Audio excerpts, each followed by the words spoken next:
start the afternoon session with Ms. Umchinda. I don't know, Judge. We're having to make some accommodations to witnesses. Okay. So I don't.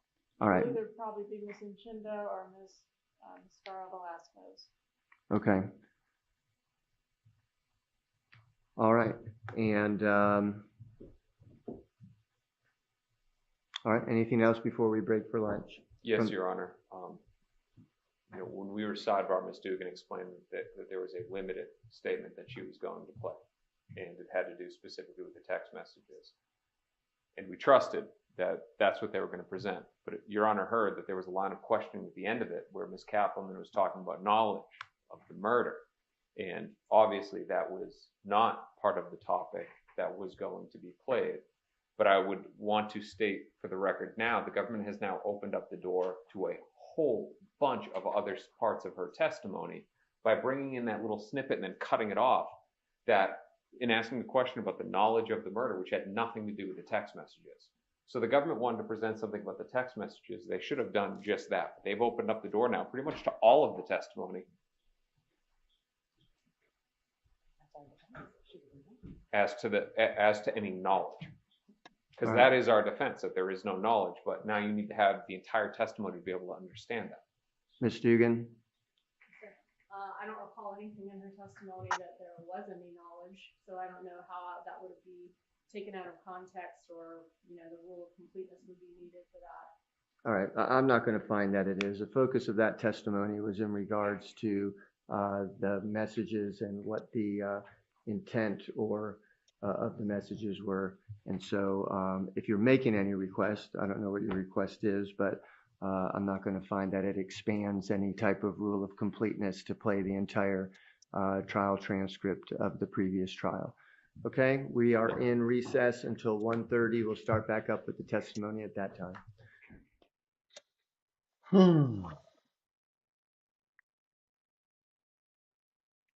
Yeah, Linda. Number 7 was yesterday, right before number 8, and after number 6.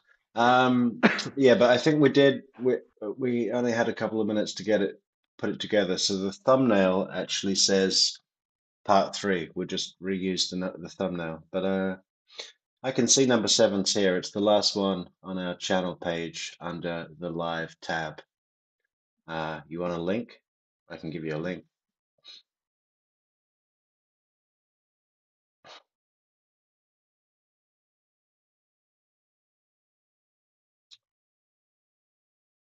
There you go. Number 7.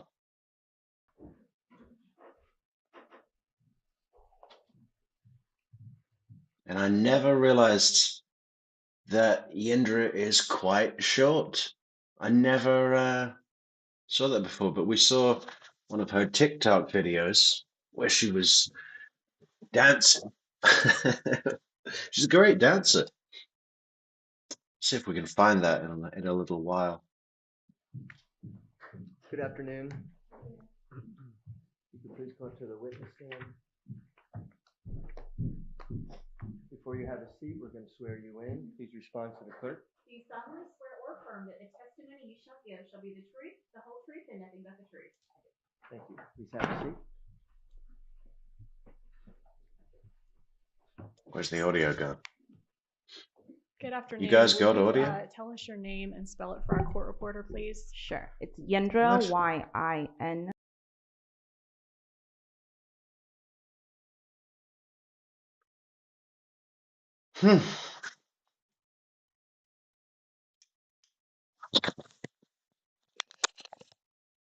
D-R-A Velazquez, V-E-L-A-Z-Q-U-E-Z.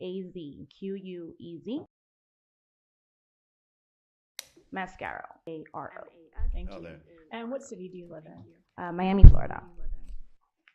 Are you currently working? I am. Okay, and what's your job? I am a title agent for the state of Florida and the state of Georgia. Do you know Catherine Magbanua? I do. And how do you know her? She's a childhood friend, and she's the godmother to my children, to one of my children. And did y'all go to high school together? We did.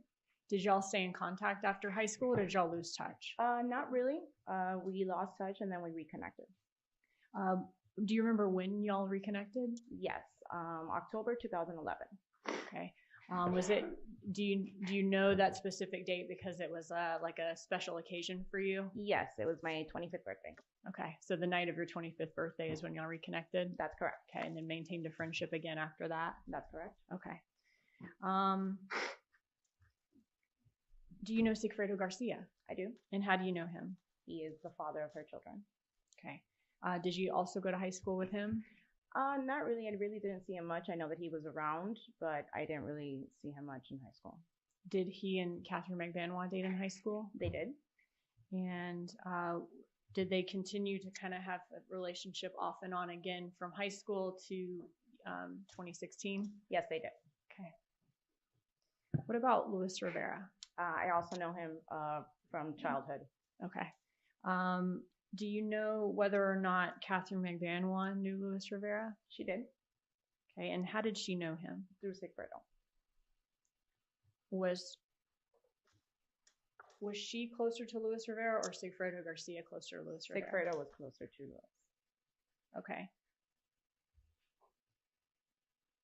Were Sigfredo Garcia and Luis Rivera kind of like brothers? Yes.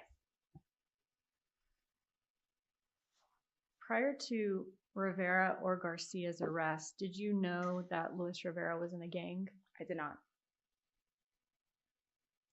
All right, so I want to go back to when you and Catherine Magbanua reconnected at your 25th birthday, October 2011. Hang on. Whoa. What was she doing for a living at the time? So prior to the arrests, you had no idea that Luis Rivera was in a gang? Wow. I mean, if you're the head of the Latin Kings, don't people know who you are? She was doing promos for liquor brands, and also she started working at a dental office.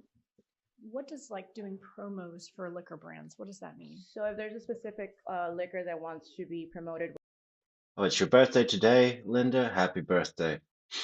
within a club or anything like that, they'll do promotions within that club or outside of the club to try to, have the brand within the club, the establishment. And to people that do that work, they might ask people if they want a taste of a certain liquor in a club or at a liquor store? That's correct. Okay.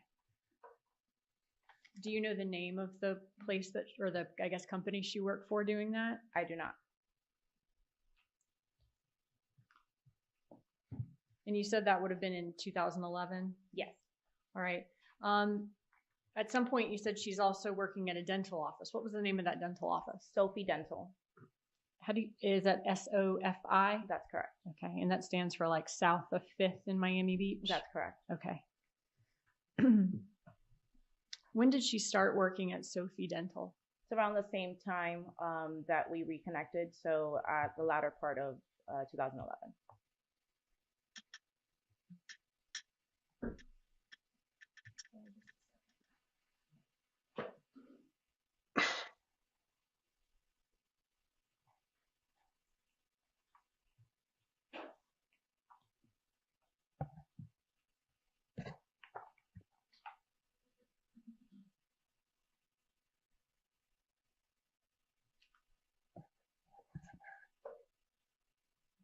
Was she working at Sophie Dental in 2013?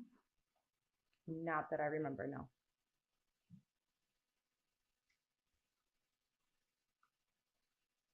Okay, just a second.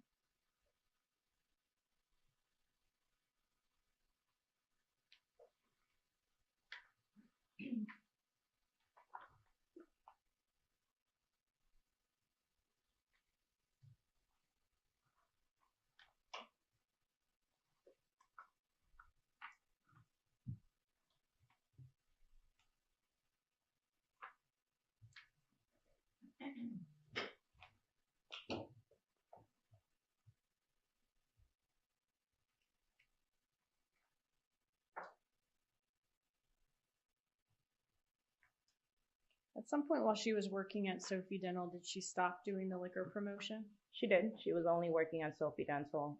At one point, she stopped doing the promotions all until. And while she was working at Sophie Dental, did she get a job as a bartender somewhere? She did. Okay, and where was that? Club Fate.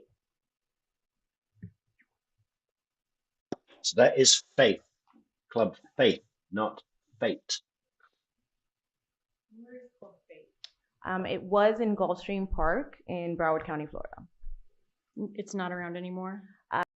It was up in Broward, where I was with Taco. No, I don't think it's open anymore. In Gulfstream Park, that's kind of like in between Miami and Fort Lauderdale. Yes, so it's right before, it's like Hollandale Beach, which is the break between Miami-Dade County and Broward County in Florida. Okay. And so while she's working at Fate, while she's working at Sophie, she gets this job at Fate. Yes. Okay.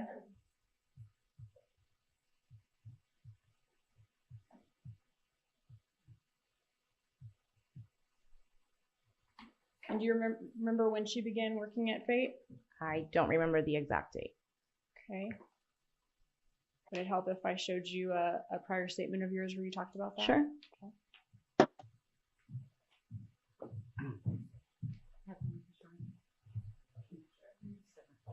It's her witness. It's her witness. Okay.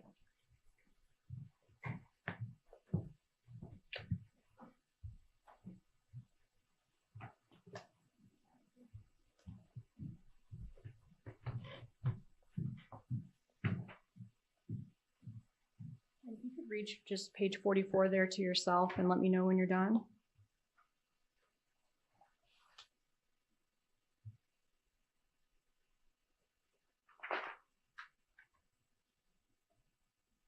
Okay.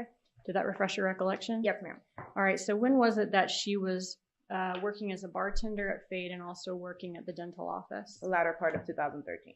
Okay. So latter part of 2013, she's at both Sophie Dental and Fate. Yes. All right. And was she still doing liquor promotions at that time? No, ma'am. So it was Halloween, 31st of October, where Charlie first asked Catherine Magbanua, do you know anyone who can rough someone up? So he met her at Sophie Dental, right? And she's also doing the liquor promotions. And we have text messages from Catherine to Charlie during that time where she's complaining about the bus boys at Club Fate. We shouldn't have to tip them out, blah, blah, blah. So, yeah. And of course, during this time, Charlie is communicating and relaying information with Donna about, they've already had the failed where they paid someone 50 grand in the summer of 2013. That's already happened. So now Charlie is tasked with hiring new hitmen that won't make off with the money. And that's happening at the same time as Catherine's doing these two jobs. Did she eventually stop working in the dental office? She did. What was Club Fate like? Just Back in 2013-ish area. just a regular nightclub. The regulars would go there. It was, Gulfstream Park is a really big establishment where they have different bars and restaurants. So just your regular nightclub. Okay. And how long did she work at Club Fate? Just a couple of months. And did she work as just a bartender at Club Fate or a bartender and a waitress? She did both at one point, but then she ultimately just started bartending in total. Okay. Did she eventually leave Club Fate after She a did. few months? Okay. Why did she leave Club Fate? They were having some accounting issues that she told me about, that, the checks were bouncing. So she was like, this is not for me, and she left. So checks bouncing, obviously, she was receiving a paycheck. It wasn't coming through. That is correct. Okay. After she quit Fate because of not getting paid, did she get another job? Yes, And where was that? at Hollywood Live. And what is Hollywood Live? It's another club, smaller than, this club. It's more of a locals place in Hollywood, Florida. Okay. And can you tell me anything else about the club? Like what you say it's like a local place. Are they known for anything in particular? Can you It was a describe Haitian club. Okay. So it was a lot Did of you the say Haitian community. Haitian or Haitian. Haitian, Yes. okay. A lot of the Haitian community would go there. Everybody pretty much knew each other. They had like live bands sometimes. They had salsa classes, Okay. things like that. Okay. Salsa classes. Wow. Hey, Amy, do you know where Yindra's video of her dancing is? It might be on TikTok or something, but she's a good dancer, so we want to share the video. And what did she do at Hollywood Live? At one point, she was bartending and doing bottle service, and then I stayed doing bottle service, and she ultimately was only bartending. I've left a couple of items up on the witness stand for you that have been previously shown in the defense. Okay. 86A through D. Okay. If you could grab them, those are the Google Maps. I'm sure I'll ask you about those. Do you recognize what you see in those pictures? Yes. Yes. Okay. Are those true and accurate depictions of where Hollywood Live is located and kind of the front of Hollywood Live? Yes. Okay, at this point, I'd move in 86A through D. Any objection? Your Honor, my only objection is I haven't seen that, and I don't know when that picture was taken. Was that in 2016 or? All right, well, I thought they'd previously seen them. We've previously shown the defense all of our evidence, Judge. All right, let's go ahead and make sure that Ms. Kawash knows which one that we're dealing with, please. Yeah. Every time the defense tries to say, Judge, the state didn't show us the evidence, like they just come off like they don't have a good handle on the evidence, you know? Terrible. But I don't think that trial attorneys in Miami-Dade County have, I think it's a different kind of format, you know, than Tallahassee. Less, you know, less mutual respect, perhaps. You know, I'm just reading between the lines, but you know, more like, oh, the state did something wrong, or the defense are assholes. But I think up in Tallahassee, it's generally more, you know, civilly orchestrated. So there's always this feeling with Christopher DeCoste and Tara Kawas that they don't really get the you know, they're not reading the room very well.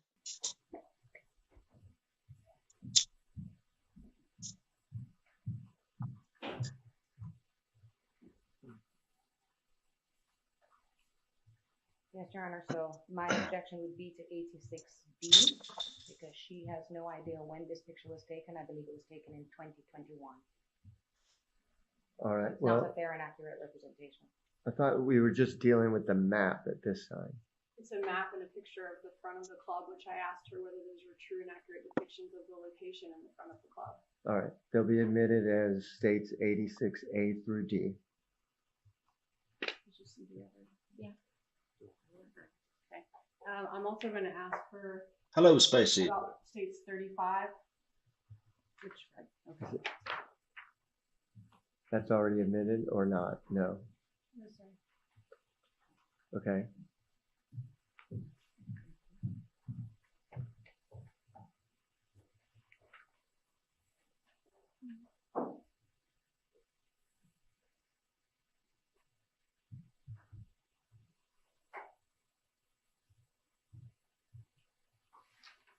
Right, I just want to ask you a couple of questions about Hollywood Live.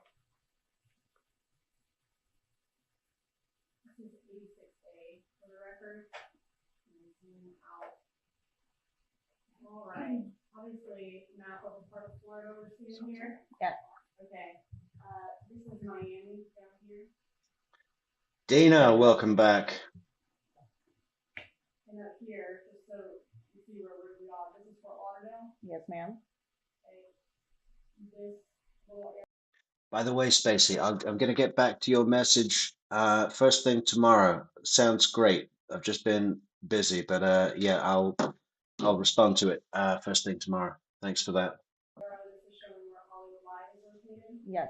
and you said it's in the town of Hollywood. Yes.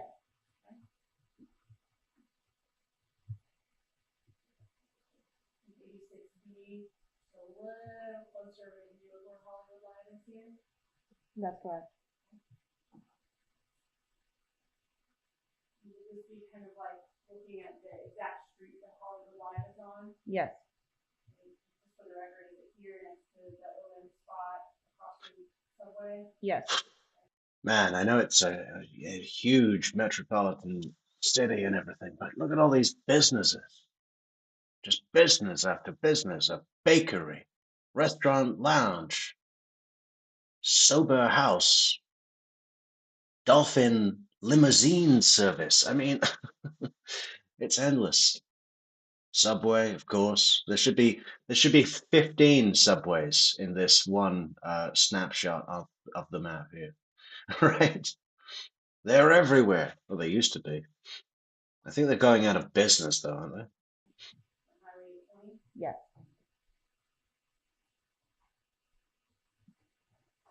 And looking at 86B, what do we see here? The front of the club. So if you're driving by, this is what Hollywood Live looks like. Yes. Does that look like the kind of place that you walk out at with $1,500 in one night for your tips? Come on.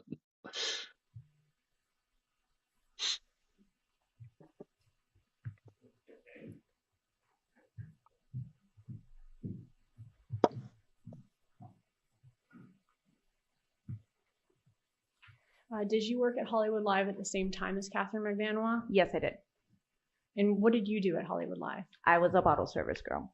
Okay, and you said that Catherine Magbanua did bottle service, then went to bartending? Yes. Okay. What is bottle service? So basically, people come to the club, they order a bottle, and then you have to come out. You come out with a sparkler, you serve them, and you're their waitress ultimately throughout the evening, depending on how many tables you have throughout the night. Okay. And that's what you did there? Yes. All right, so how long did Catherine Magbanua work at Hollywood Live? She also did work there for a couple of months, just like in Club Fate. What was the last Just part? like in Club Fate. Okay. So a couple of months, meaning like 2 or 3 months, or a couple of months, like over 6 months? About 6 months, I want to say. Okay. This is the thing with Catherine. I don't think she's ever been too much of a fan of like working, right? Or authority figures, you know?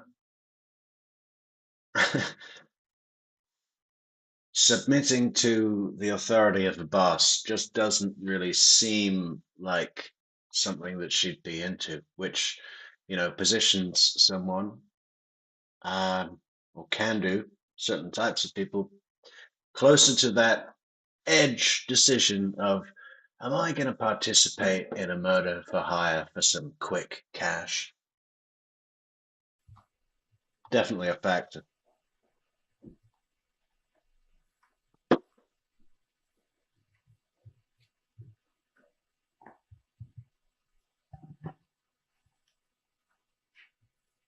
It looks like a bowling alley in a strip mall.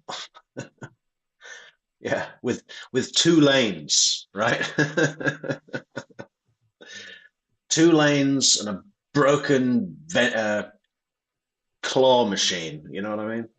That says out of order. I'm show you the record, page 36 of your deposition, line 2 through 6. Objection, improper refreshing or impeachment. All right, is there a question or what? I asked her how long Catherine Magbanua worked at Hollywood Live, and now Right. I'm showing her Well, she answered the question, yes, sir.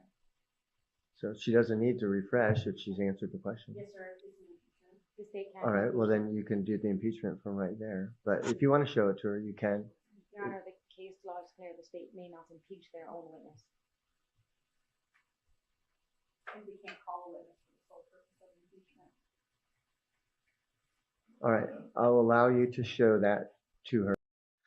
What do they want to impeach her for? Make sure that Ms. Kawach knows what page we're dealing with. Just looking at page 36, line 2 through 6. All right. Is that, I apologize, Judge, definitely, okay, thank you. 36, 2 through 6.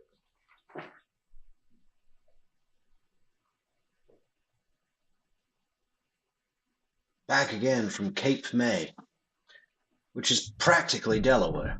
And I know this was a while ago and you Yeah. gave another state, right?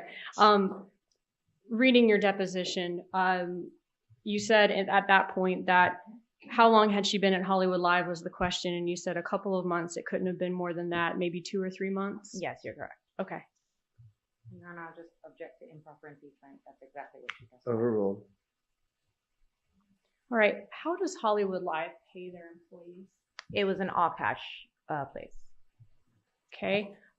So they wouldn't pay in a paycheck at all. At all. Okay. And did you ever fill out an employment application Didn't she say the checks were bouncing? Or was that must have been Club Faith? or any other type of employment records with them? Nothing. Just straight up cash business? Yes, they had my first name and my phone number. Okay. That's it. So you show up and you keep what you're tipped and you go home. Now the bar owners coming in this trial, Pink Pecky. Yeah, he's coming in on this day actually. Yindra's quite a lengthy witness, so we'll see how we get on. But I love him. He's so honest, you know. And he has this beautiful moment where he makes a joke and then he laughs at his own joke on the witness stand, but it just goes on for a little bit too long. He almost gives himself the giggles, and even Judge Wheeler cracks a smile. It's really just one of those moments that you know I love it. That's it. Okay. How long did you work at Hollywood Live? Also a couple of months.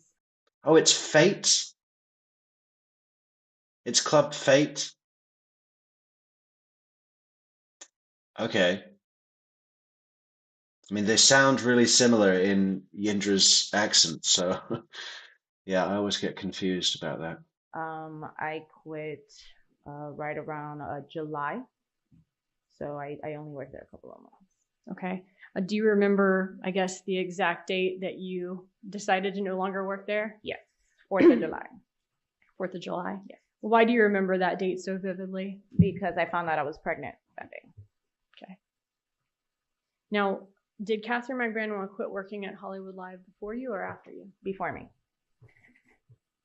So she would have quit then before July 4th of 2014? That's correct. About how long did you work at Hollywood Live after Catherine Magbanua quit? About 2 months. So the timeline would have been she no longer works there. About 2 months passed. Mm-hmm. You find out that you're pregnant on July 4th, and then you stop working there that month as well. That's correct. Okay. July 4th of 2014, I mean. Yes, ma'am. Okay. And do you know why she quit working at Hollywood Live? She just said that she didn't want to do the club scene anymore. How much would you make per night at Hollywood Live? Yeah, I guess it's pretty hard to drag your ass out of bed when you've just received 35 grand. You know? Yeah, I could, you know, wake up at 8 in the evening and go down to work at that fucking sleazy Haitian bar until 2 a.m. and then get a bus home.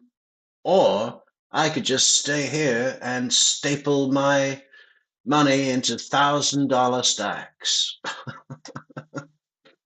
On average? On an average night that it wasn't busy, maybe $100, $200 on that night. We're working on some information about that, Stacey. There's a few things that we have been able to piece together, and we are building a picture More to come. More to come. So an average night, $100 or $200. What about a really good night? Anywhere between $400 and $500. And that's what you would? I mean, that is a good night. I mean, even in Miami, what do you need if you're a single mother of two in Miami? Your rent, your food, other stuff. I mean, you need a chunk, don't you? I mean, you need like $4,000 a month, I guess. 3 or 4 grand a month. This is 10 years ago, 3 or 4 grand a month. You know, if you can do $500 a day, I mean, on a good night, so call maybe that's one night like that a week, and then your other nights are $200. I mean, yeah, not bad, not bad. Make on like one of your best nights there. That's correct. Okay. And on average, 100, maybe between 100 or 200. How often would you have a night where you make like $400 or $500? It wasn't very often. It was like, unless it was like birthday parties or like something like that really going on, or like a special event that they had, because sometimes they had bands that would come in. Okay, so maybe it wasn't one night a week. Maybe one a month, two a month, where you get $500. Unless it was like that, it was very busy. Those were really the only nights. Okay. So would that be like once a month or? Yeah, less or probably more? once or twice a month. It wasn't very often. Okay. So your average nights, 100 to 200. One of your best nights, 400 to 500, and you could do that like once a month. Yes. Okay. And how often would Catherine Magbanua work at Hollywood Live? We would pretty much work around the same time. We worked on the weekends because I had a regular 9 to 5 job, so I could only work on the weekends. So I normally would only work, I would work Fridays and Saturdays, and she would pretty much work the same. So a Friday and a Saturday? That's correct. And those are probably, I mean, like. And not because Katie had a regular 9 to 5. Or did she? She was at Sophie Dental? Okay, well, clerical work, you know. The busiest nights at a nightclub, right? Correct. Okay. And she would have been doing the Fridays and Saturdays. That would have been then about around 2 months prior to July of 2014. Yes. Okay. All right. So tell me about, did she then go to a dermatologist's office after that? She did. Okay. What was that called? Do you remember? Broward Dermatology. Okay. And who was her boss there? Charlie's ex-roommate, or his roommate at the time. And when you say Charlie, you mean Charles Adelson? Is that Jerome Oped? I do. Adelson. Okay. And I'll talk to him. We'll talk more about him in just a second. But okay. Charlie Adelson's friend and former roommate was the Offren. How you doing? The doctor and the boss at Broward Dermatology. Yes. Do you remember what his name is? I do not. Okay. How long did Catherine Magbanua work at Broward Dermatology? She didn't work there very long at all. Yeah, Jerome Oped. I mean, that's why June Yindra gets all the best skincare treatments for free, right? A couple months as well. A few months, okay. Yeah. Where did she work after leaving the dermatology office? She was working with me again at Optima Realty. Okay. So it went the liquor promotion, Sophie Dental, Fate, Hollywood Live, Broward Dermatology, Optima Realty. Correct. Okay.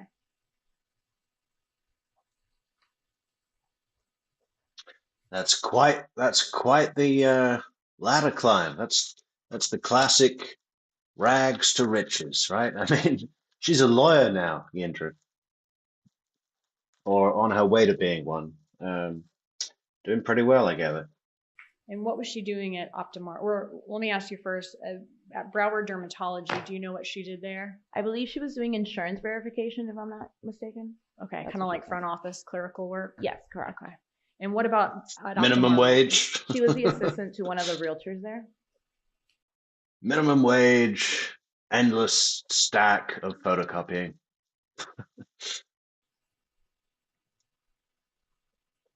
The perfect job to push someone over the edge to kill and get paid. Take names and get paid.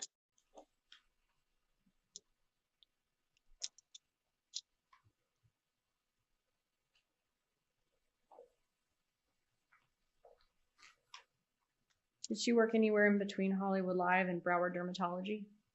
I'm not aware. Okay.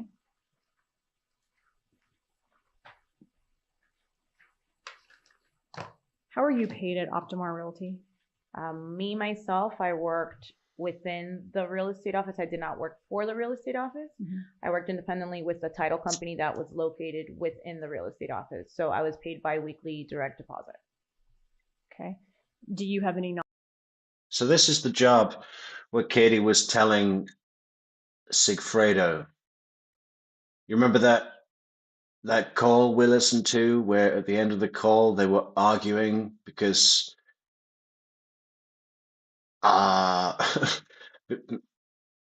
because he jerked off that morning or something, and she obviously considers that cheating, so it was a huge issue. But before we got to that element of the conversation,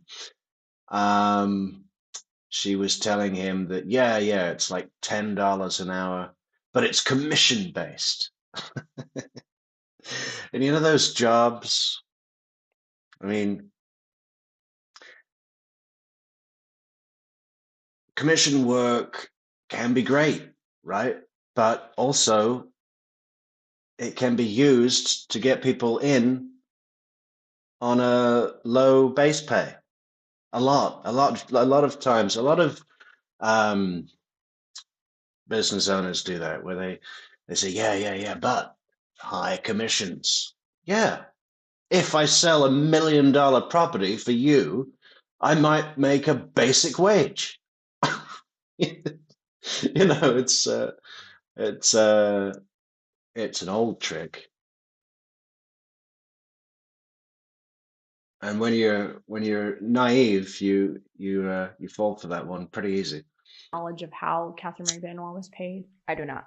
How long did she work as an assistant or at Optimar Realty with a realtor? She worked there right up until May of 2016. Okay. Was that up until Sigfredo Garcia was arrested? That's correct. Okay. Did she work there a full month or less than a month? Probably about a month. About a month? Yeah.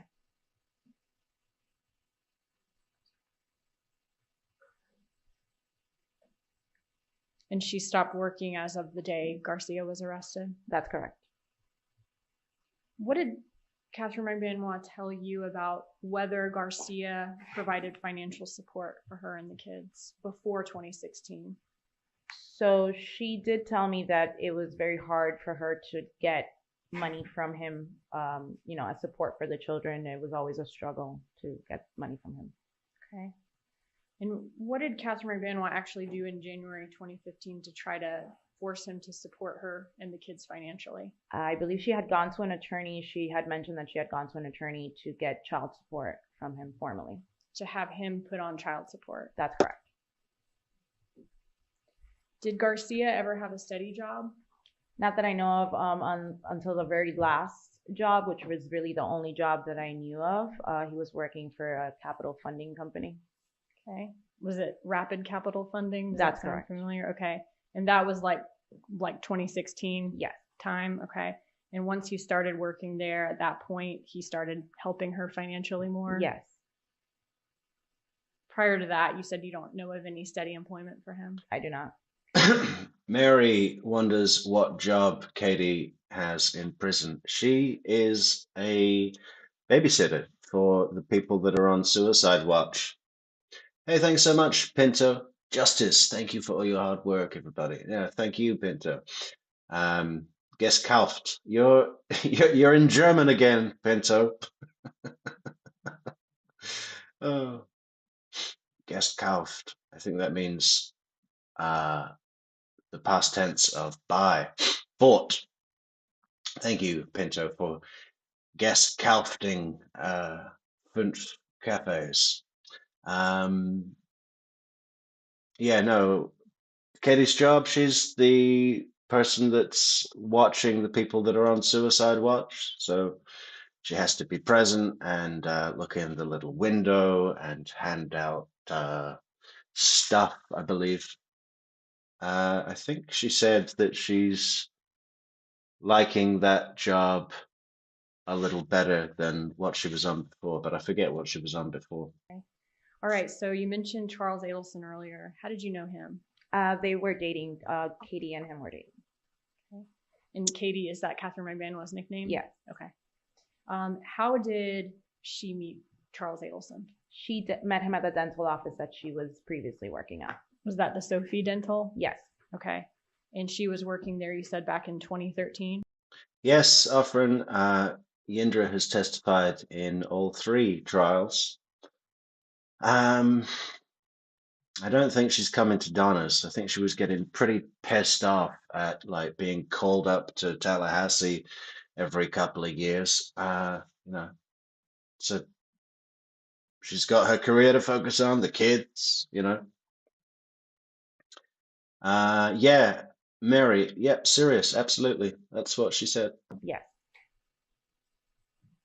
Was he like a dentist there, or what was his role there? No, so he's a periodontist. So he would come in only if they needed to have a surgery done or something like that. He wasn't employed fully for that Sophie Dental. He would just come in as a specialist. Okay. So he goes there, he meets her at some point. Actually, you know what? I think I got it the other way around. She's on suicide watch now, but previously she was at the education building doing something that she preferred. So, yeah, I think it's too cold in the suicide watch area. Start dating, or would that be around the end of 2013? Yes. About how long did they date? I want to say a year. Okay. So, and you said, when did they start dating? Around about 2013 about. Okay. So, if they started dating at the end of 2013, you're saying then they would dated till the end of 2014? Yes. All right. And I don't want to put you previously said they started at the end of 2013 in prior statements, right? Yes. Okay. I just didn't want to put words in your mouth. All right. So did you ever meet Charlie Adelson? Dina, I think Pinto meant that it's an interesting job for her, like an interesting place to put her, rather than it being an interesting job for anybody. I did. Did she bring him around like all the time, or what was that like? No. I met him twice, once in a social setting, and the other time was the day of the picture. Okay, the picture I'll ask you about in a second. Yeah. All right. Did she talk about Charlie Adelson a lot? Not too much. When she was dating Charlie Adelson, was Garcia still in the picture? Yes, Okay. They had children together, right? that's correct. Okay. Did Catherine Magbanua try to keep Charles Adelson separate though from Sigfredo Garcia? Yes. Okay. So they're not all hanging out together, anything like that. No. Was Sigfredo Garcia jealous of Charlie Adelson? Yes. Did Sigfredo Garcia ever confront Charlie Adelson?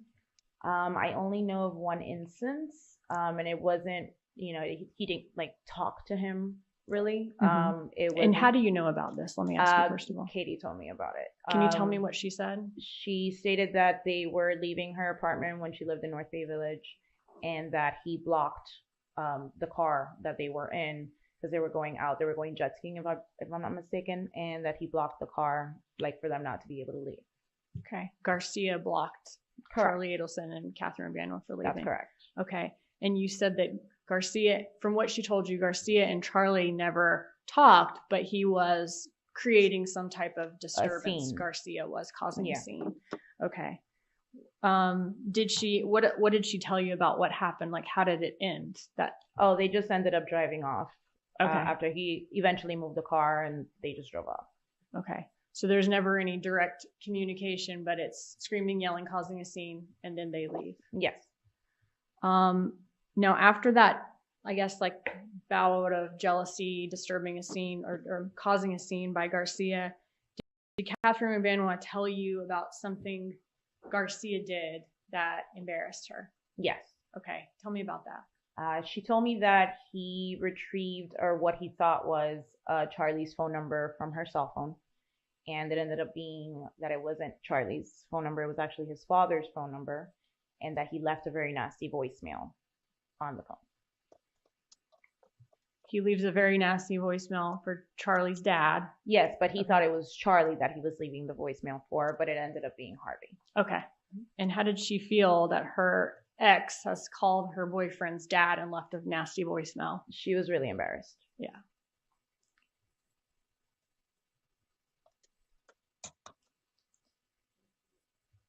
Do you remember when all this would have happened? I'm sorry, when what would have happened? When Sigfredo Garcia is blocking the driveway and making a scene? No, I don't recall. Okay. Would it your refresh your recollection to see what, if anything, you said about when that could have occurred from your deposition? Yes. Okay.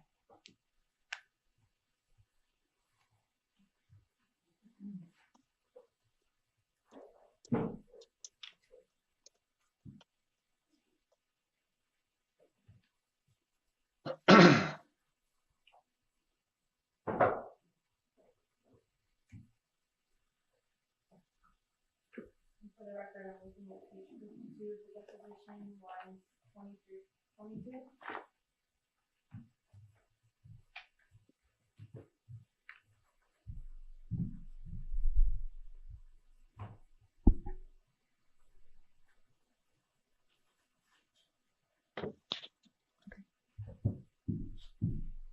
I know you may not know the exact date. Do you remember whether you were pregnant or not yet? I was not. Now, when Charlie Adelson was dating Catherine Magbanua, from what she told you, did he have like a house on the water? Yes. Multiple vehicles, including a Ferrari? Yes. A boat? Yes. During the time that Catherine Magbanua and Charlie Adelson were dating, did Catherine Magbanua get a breast augmentation? She did. Okay. Do you remember when that was? I was full on pregnant at the time, so I want to say it was at the end of two. Could there be a more noticeable, sudden, expensive, what is the word, enhancement than, a new set of tits? Professor Markel dies. The next month, big new set of tits. I mean, it's kind of in your face, literally. 2014. And how did she find the doctor to perform the breast augmentation? I believe Charlie knew the doctor, and recommended the doctor. Did she tell you how much it was going to cost? She approximated that it would be around $6,000 or $7,000. That was her approximate. Okay, so she didn't say it costs this amount of dollars and this amount of cents, but she thought that it might be about that. Correct. Okay. Do you know who took care of Catherine Magbanua during her recovery from the breast augmentation? Yes, Sigfredo took care of her. Okay. But she was still, you think she was still seeing Charlie Adelson at the time? Yes. Have you ever met Charlie Adelson's sister, Wendy Adelson? I have. And when was that you met her? Father's Day weekend. Of what year? 2014. Okay. Did I show, or where was that you met her? At Charlie's parents' house at the residence off of, I believe they live on 2nd Street, if I'm not mistaken. Downstairs by the pool. Okay. And did I show you earlier, which states Exhibit 35, I believe, a picture from that day? Yes, ma'am. Okay. Is it a true and accurate depiction of what you remember from that day? Yes. Okay. At this point, I'd move States 35 into evidence. Any objection? No objection. State's Exhibit 35 is admitted.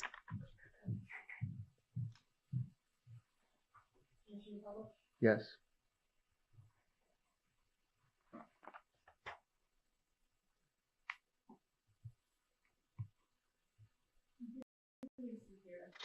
That's myself on the far right, Wendy in the middle, and Katie on the left.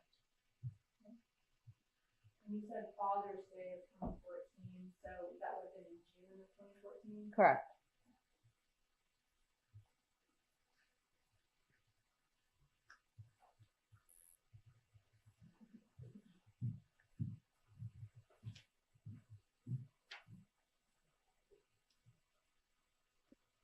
I'm just wondering if we should go and play Grish's video about the beach meeting.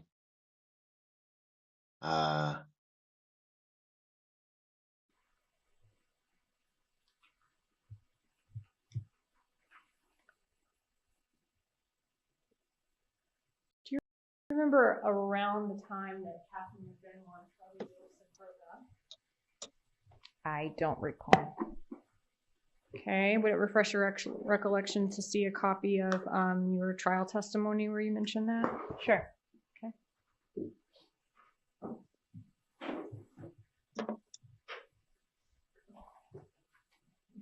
Yeah, let's do it. It's only 7 minutes I long. have something. You have here. it?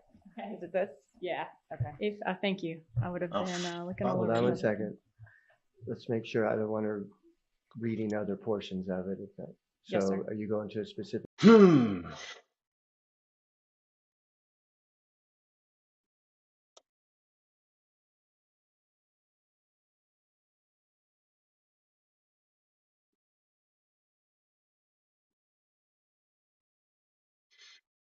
Right, let's just get some audio on here. By the way, everyone go and subscribe to Grish's channel, obviously, because he's got a bunch of Adelson content, theories, and he puts a lot of work into it. I hope you don't mind us having a look at your video, Grish. Where is the audio? Hang on 1 second.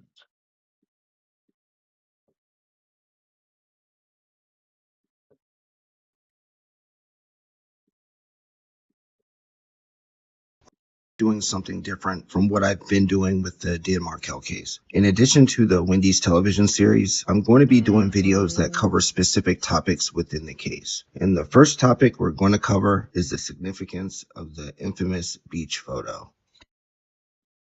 We're going to start with this clip from Charlie's trial. Georgia Kappelman is questioning Wendy about her relationship with Katie. She asks a couple questions, then brings up the photo. It may seem like Georgia is changing the subject, but the questions about Katie have everything to do with the photo.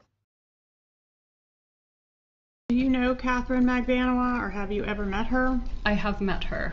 We all know how Wendy can't give a straight answer. Did you have an independent friendship with her, or did you only know her through your brother? I only knew her through my brother. She even weasels around closed-ended questions. A closed-ended question is a question that has to be answered with either yes or no. The question, do you know Catherine Magbanua, is a closed-ended question. So is, have you ever met her?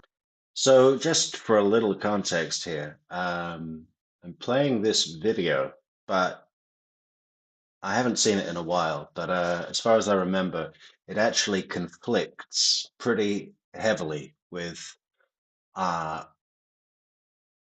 version of the reality that I believe, which we'll be putting out a video with our own perspective on this situation real soon. And yeah, let's see what he's got to say here.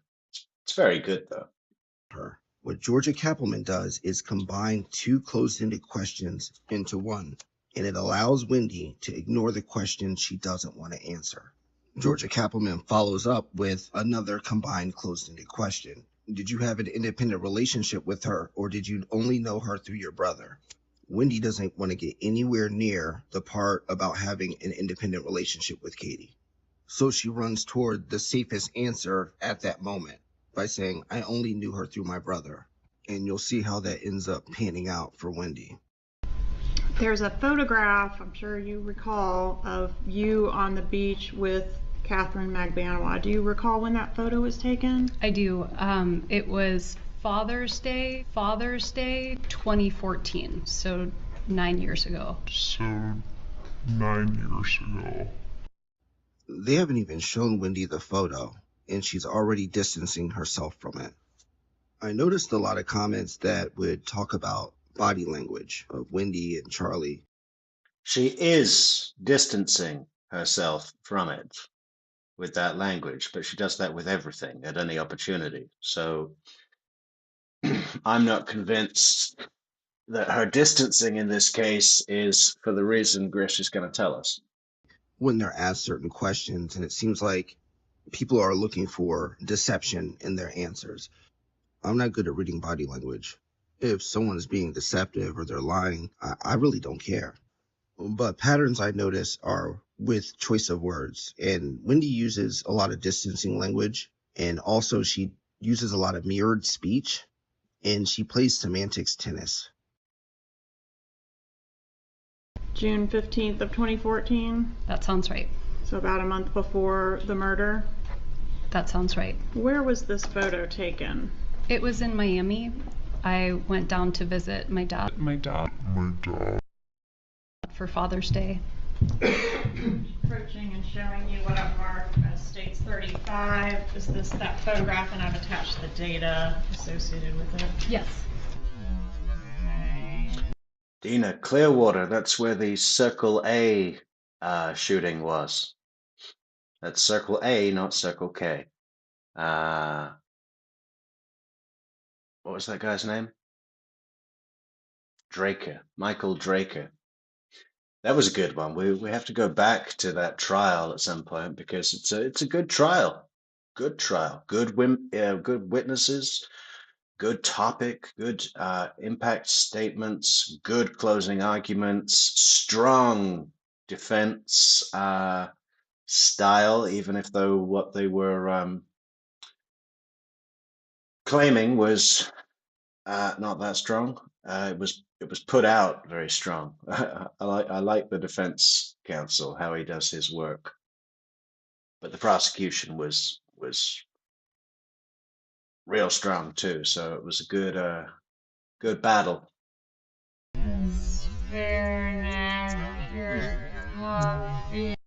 Remember, Wendy has seen this picture before, and she's been asked questions about it before. When Georgia Kappelman said States Exhibit and the attached data, whatever she showed Wendy, she could not take her eyes off that paper.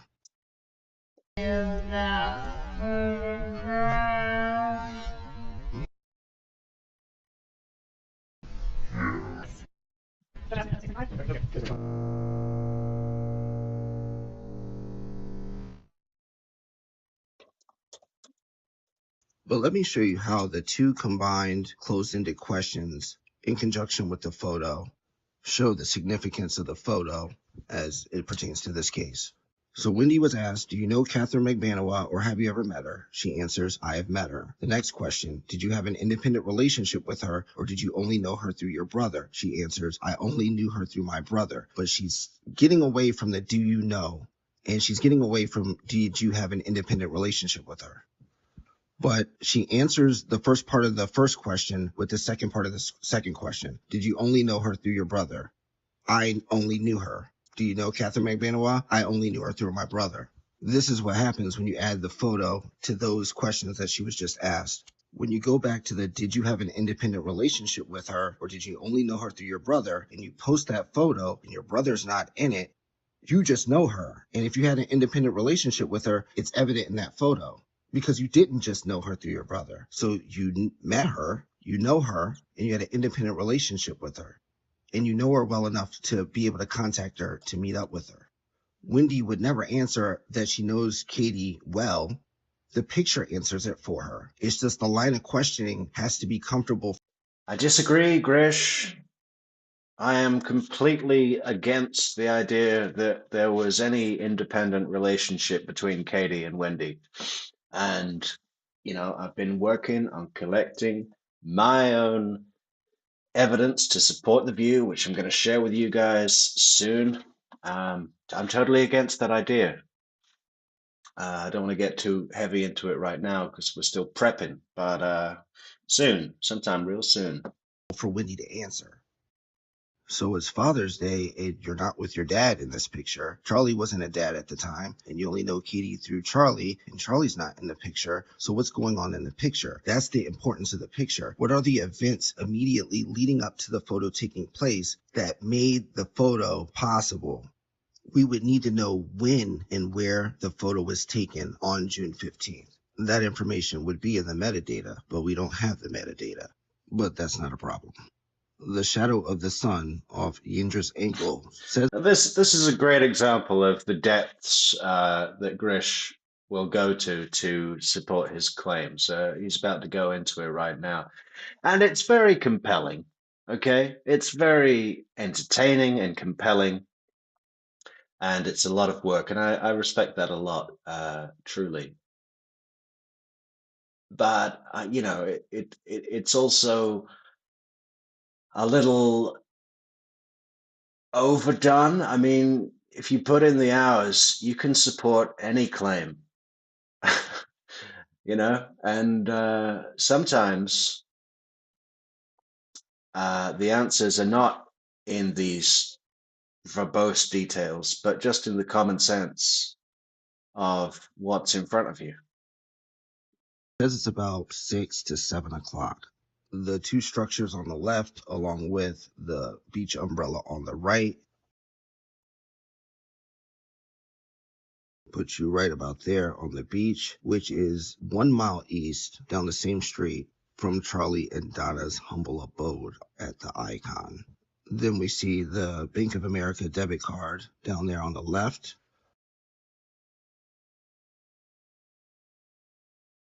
The photo's pretty blurry, and if it were any other letter, it would probably be too difficult to see, but the letter W takes up more space and is symmetrical, so it makes it a lot easier to see. So Wendy talking about how she visited with her dad because it was Father's Day. Wendy visiting Miami to see her dad on Father's Day is probably true, but she did it earlier in the day. As far as the broader context of how this photo is related to the case, I go over it in part 4 of Wendy's Television, and I'll be going over it in part 7 of Wendy's Television.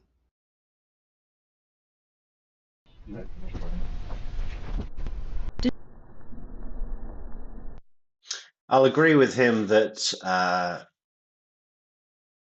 that is Wendy's Bank of America card for the reasons of establishing the letter W, just like we did the other day. The first digit, the first of the last 4 digits printed on the receipt for the bullet bourbon is an 8. And we can also see on her card in this picture, I don't know about in the video version, but the number 8 is symmetrical and takes up more space. And although it's too blurry to really say for certain, it's certainly not a 1. It's not a 4. It could be a 6, possibly a 5, because those look similar to the 8. But the fact that we know that the card she used to purchase the bullet bourbon, her card, and I think we have something else to support. Obviously, it's not on the receipt, but I think there's another resource that shows that card with the 8 used to purchase the bullet bourbon was a Bank of America card. And there are many Bank of America cards, but you know, it's consistent with being an 8, right? So it further supports the idea that the card on the beach is Wendy's card. So you want to know who took the photo? iPhone 4 front-facing camera on a timer.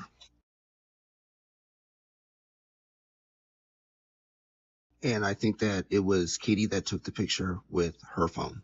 If you look a little closer, you see those 2 long rings. So Grish contends here that Charlie was not at the beach and that he didn't take the photo, and the 3 girls were visiting on the beach independently of Charlie, because when, but I also disagree. You know, I think Charlie took the photo, and I believe since this video came out by Grish that Yindra was on AA Legal Focus talking to Judy, where she described the day in the most detail that we've ever heard it described, much more than anything she said on the stand. She told us about the day and that Charlie was there and that he took the photo and that they had chicken sandwiches on the beach, which Wendy paid for. So, you know. Wrinkles there. A little bit closer, you see the lower left-hand corner of the debit card and then see the indentation in the sheet along that wrinkle. The wrinkles show that the card was pushed out along the sheet and down by the indentation in the sheet, and that would be caused by Katie's right elbow as she stood the phone up to put it on a timer to take the photo.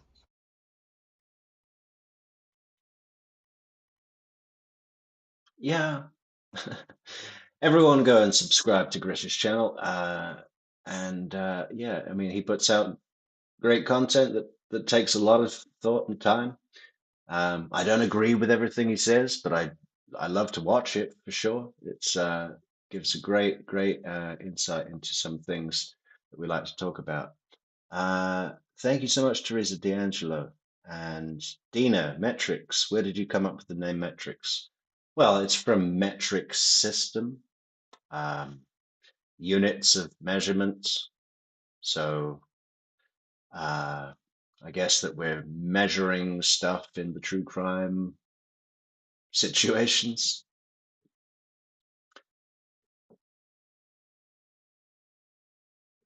Okay, let's go back to the courtroom. Page, and do you have a copy of it? I have a copy, Judge. I just didn't know it was up there all the time. Right. Well, she had been. Yeah, sometimes it cuts out a little. We did lose a couple of frames there for some reason. Don't usually, but often, sometimes when that happens, you know, I think it's more to do with cache on people's devices. Cache is in internet cache. So if you just close YouTube and come back in, usually people report that fixes it. I'm going to be back in 3 minutes, guys. Just going to get a coffee. She had referred to it once before. I think it stayed on the same page. I can't see it. Is there a particular page that you want her to refer to? Yes, sir. Okay. If you could look at page 54, lines 18 through 21 of your trial transcript.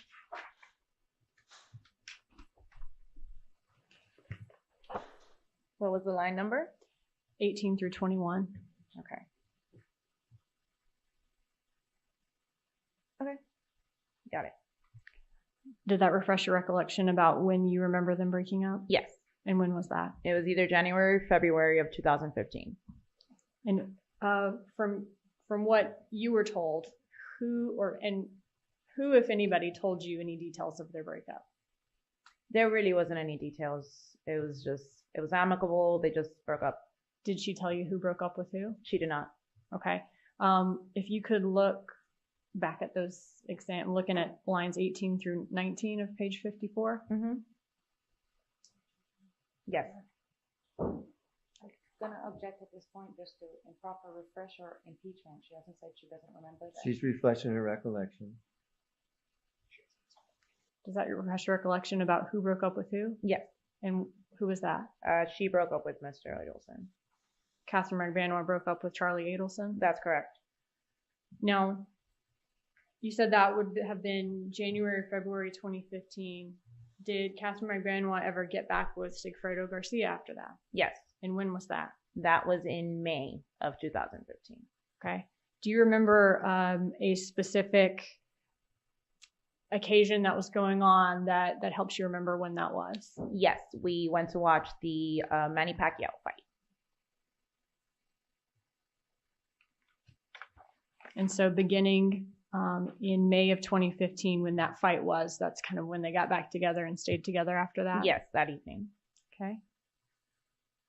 And did they begin, and when I say they, I mean Garcia and Catherine Magbanua begin living together after they got back together in May of 2015? Yes, they did. All right. Back in 2014, did Catherine Magbanua drive a Mazda vehicle? She did. All right. At some point in 2015, did it break down? Yeah, it was having some issues. All right. After it broke down, did Charlie Adelson give Catherine Magbanua a car? Yes. right? And how do you know that he gave her the car? She stated that he had given her the car to help her get her kids around and stuff like that. Okay. So she said he gave it to her, not that she bought it from him. Yeah, that he let her use it in order for her to get her kids around and stuff. Okay. Were you aware of her giving him any money for the car? No.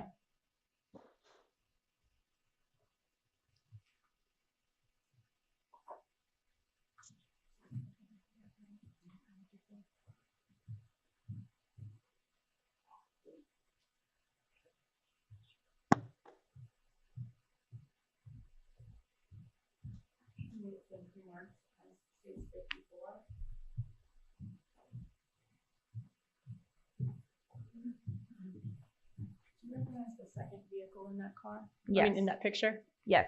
Okay. And what do you recognize it to be? That's the Lexus that she was driving at the time. And what color is it? Black. Was it new? No, but it was in really good shape. Okay. So used, but in good shape? Yeah. Can you describe and have you ever been inside the car? Yes. And seen it in person from the outside? Yes. What condition was it in? It was in really good condition. It was pristine. When Charlie Adelson gave her that Lexus, who was she in a relationship with at the time? With Sigfrido. Okay. All right. How often would you watch Catherine Magbanua's children? Not often at all. Was there a time that she asked you to watch her children in July of 2014? Yes. And what was your address in July of 2014? 10735 Northeast 9th Place.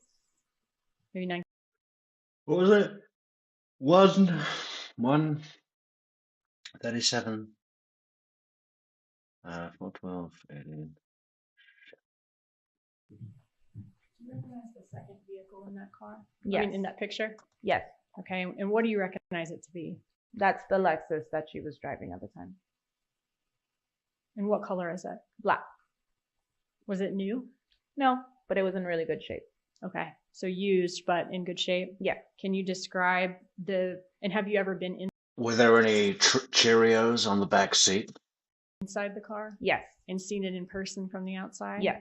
What condition was it in? It was in really good condition. It was pristine. When Charlie Adelson gave her that Lexus, who was she in a relationship with at the time? With Sigfrido. Okay. All right. How often would you watch Catherine Magbanua's children? Not often at all.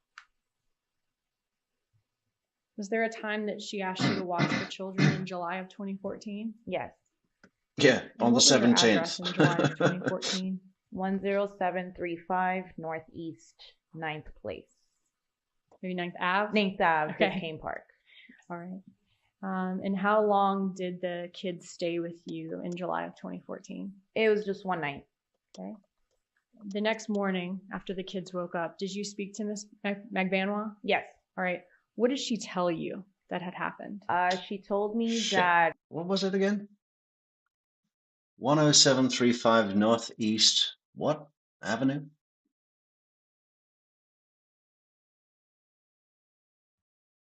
Time that she asked you to watch her children in July of 2014? yes. And what was your address in July of 2014? 10735 Northeast 9th Place. Maybe 9th Ave? 9th Ave, Okay. Biscayne Park. All right. And how long did the kids stay with you in July of 2014? It was just one night. Okay. The next morning, after the kids woke up, did you speak to Miss Magbanua? Yes. All right. What did she tell you? I don't even know how to write that address. Nothing comes up. 10735 Northeast 9th Ave. Okay, it doesn't really matter. I just wanted to have a look at the house. That had happened. She told me that Charlie's brother-in-law had gotten into an accident. Yeah, pretty major one. What type of accident did she say that Charlie Adelson's brother-in-law had? Car accident. Yeah, he got into an accident. He was on the phone, and the phone shot him in the face.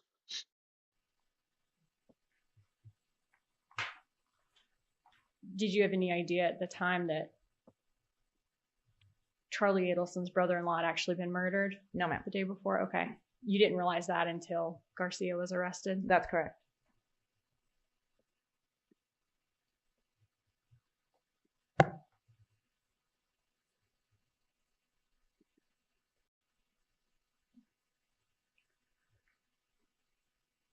In May of 2016, when Garcia was arrested, were he and Catherine Magbanua still together at that point? Yes. Did you have plans with both of them around the time that he was arrested? Yes. Okay. Where were y'all gonna go? We were going to Disney. Okay. And was that gonna be a couple days later? Yeah, we were supposed to go to Disney that same weekend. Okay, so he was arrested on a weekday, and then that weekend y'all were supposed to go? Yes. All right. And then y'all didn't end up going to Disney, right? I went. You went. Okay. Yeah. Sorry. Catherine Magbanua did not. She did not. Okay. How much contact did you have with Catherine Magbanua after Garcia's arrest? Not too much. I would just, ask her how the kids were doing, how she was doing. Very, nothing too in depth. Just wanted to make sure that she was okay. Did she ever talk to you about his arrest? No. Are you aware of any relationship between Catherine Magbanua and Charlie Adelson's parents, Donna and Harvey? Just a professional relationship. I believe he would do her cleanings. Harvey would do her dental cleanings. And I believe he also did pull some teeth. Okay.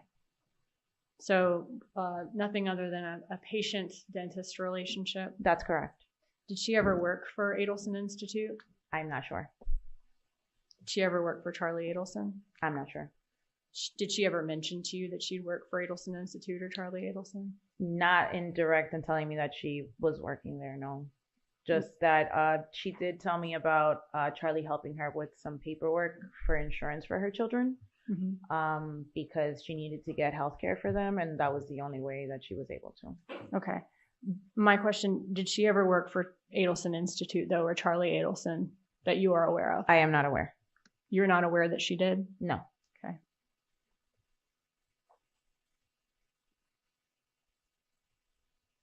And when the statement that she did made, it was because she needed help with some paperwork. She never said, I'm working for Charlie now, or I'm working for Adelson Institute now? No.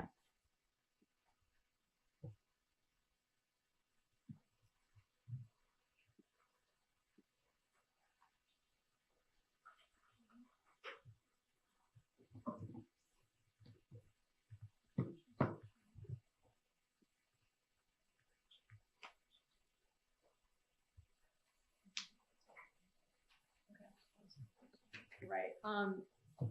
I just want to clarify. When you say you were not pregnant yet at the time of this incident in the parking lot where Garcia caused the scene and they had to leave, you had not found out you were pregnant yet? I had not found out I was pregnant. Okay. So it would have been prior to July 4th of 2014? That's correct. That's all. Thank you. All right. Can you gather these items? 54 has not been admitted into evidence. You have any objection? 54 admitted into evidence, Ms. Kouas? Only improper foundation, Judge. I know she identified that as a car, but I don't know the date, the time, whenever that picture was taken. Overruled. Be admitted into evidence as States Exhibit 54.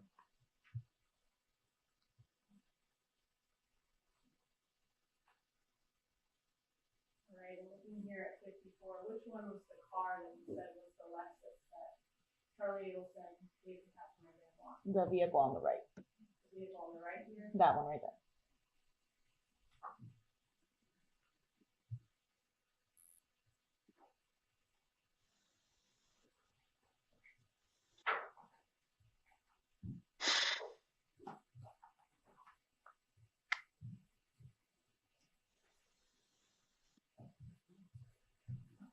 Cross-examination. Thank you.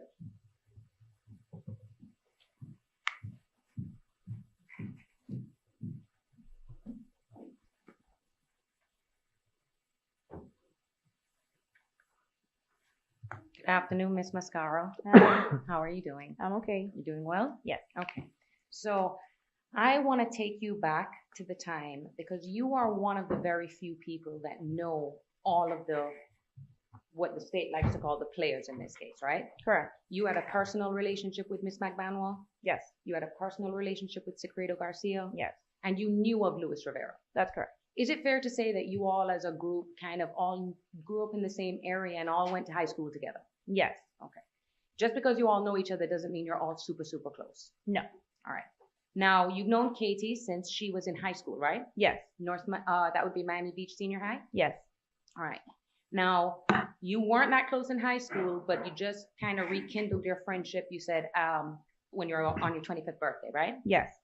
This was after you attended college at Johnson & Wales, right? Yes. And Katie actually went to the University of Central Florida, right? Correct. Right. Do you know what she got her degree in? I don't remember. I know it was like pharmaceutical sales, maybe something of that. Okay. Yeah. But she did get her a degree. Yes. Okay. Now, Katie has had 2 children at the time, right? Yes. All right. And there's her son, Ethan, right? Correct. And her daughter, Kaylee, right? Yes. Now, it was around the time that she had Kaylee that you two became close. Yes. And you remember that conversation when when you two rekindled, that she was saying, oh, I just had Kaylee. Yes. And that's one of the things that you potentially bonded over, right? Yes. Now, how would you describe Katie as a mother? Overruled. She was a great mom. Okay. Would you describe her as one of the best mothers you've ever known? Yes. All right. And her children are everything to her, right? Yes. Now, when she had Kaylee, she had just ended her relationship with Sigfredo Garcia, right? Yes. And he was the father of both of her kids. Correct. And did you know why Katie wrote that? Thank you, Victoria. So here is a picture of Wendy Adelson's trunk on murder day, right? Nothing in it. Oh, one thing in it. Yeah, a stacked box of her own books. Bearing in mind that book was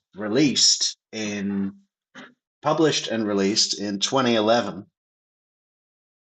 And okay, it's only just become the common read for the incoming freshman of Florida State that year. She was due to give her commencement speech in this coming August, I believe. But the book's been out for 3 years. Is she planning on doing a book signing? Or, I mean, where would that be? At Florida State? With this trash dribble? There's either an innocent reason for those books being there or a criminal reason, right? And history suggests, as far as a pattern of behavior, that every inaction this woman takes is calculated. So what if it were a calculated reason, what would that calculated reason be? Well, whether or not she expected General Ison to burst through the doors of the Mosaic restaurant and pick her up at lunch, I think she was quite,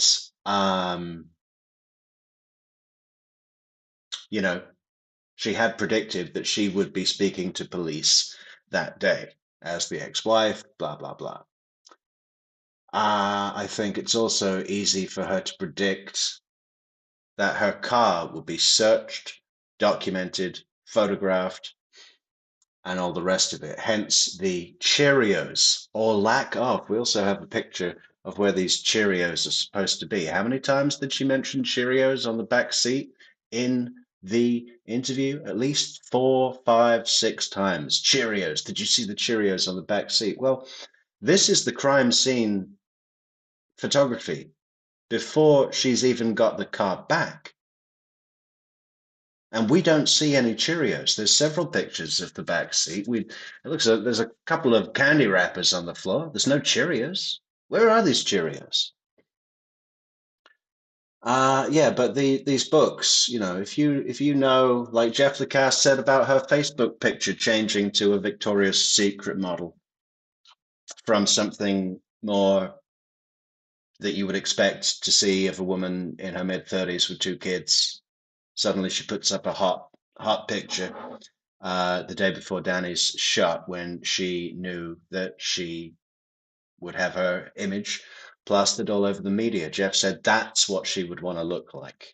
if she knew that she was going to be plastered all over the media. Similarly, the books, you know, it's just it's consistent with her planting those books there, specifically knowing that they would be crime scene photographs and, you know, supporting her image of an academic, literary published author and, you know, so on, right?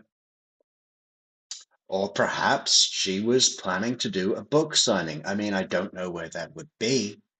Borders isn't going to be fucking calling her up saying, hey, we love the book.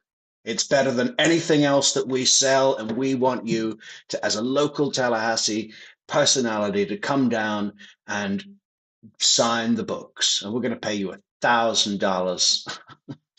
You know, for it's not even a big box. Supposedly she hands these out to friends and colleagues.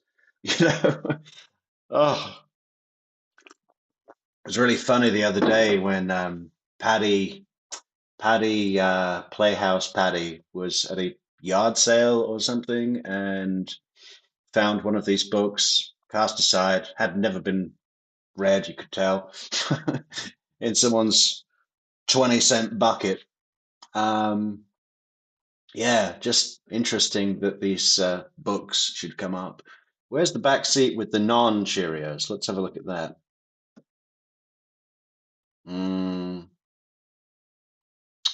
Fucking. Oh, God, where is it?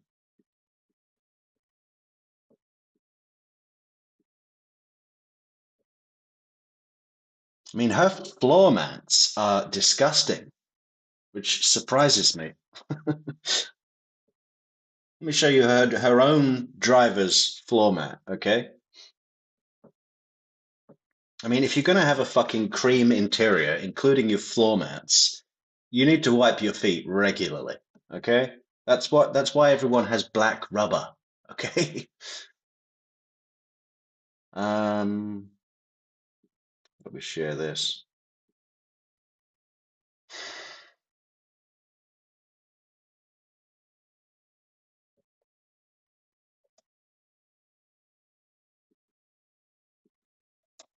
So the floor mats. Look at that.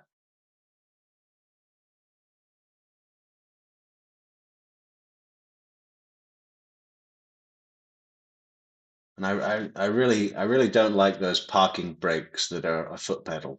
I mean, it took me about an hour to work out what the fuck that was in a hire car once.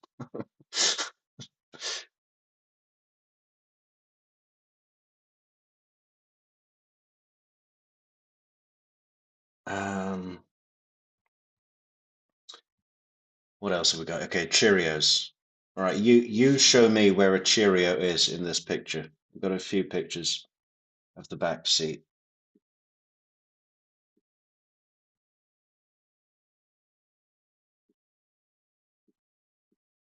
Ah, come on.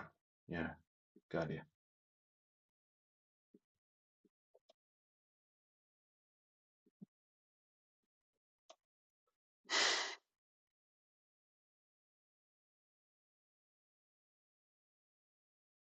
I mean, we can't see this kind of center console thing. Is that full of Cheerios? Are there Cheerios inside the booster seats? I mean, the way she was describing it, and the amount of times she reinstated it, would make one think that there were certainly at least a few Cheerios on the fucking floor. There are no Cheerios on the floor. There's a couple of wrappers and maybe a gummy bear, something like that. Still disgusting. I mean, you know, clean the fucking car.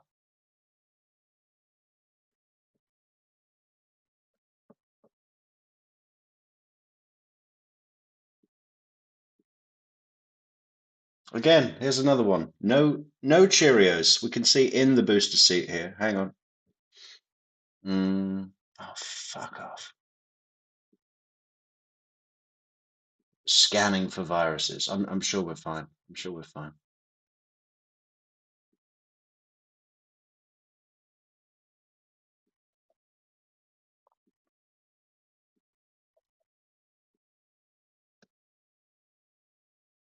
Did you see the Cheerios in the back seat? Bearing in mind, this is when the cops have been in possession. Wendy is still in the interrogation room with Isom and co, talking about how many Cheerios there are. Well, where are they?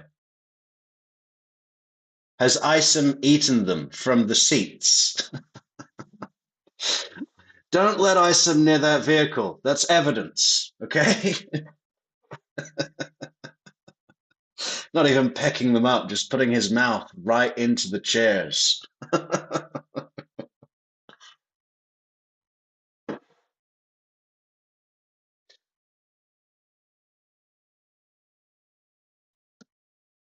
Let me see if there's anything else in this series worth showing y'all.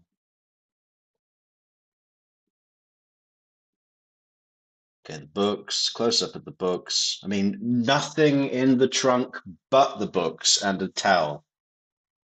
Okay? You know what I mean? I mean, that, maybe I'm overthinking it, but the fact that there's nothing in there but books,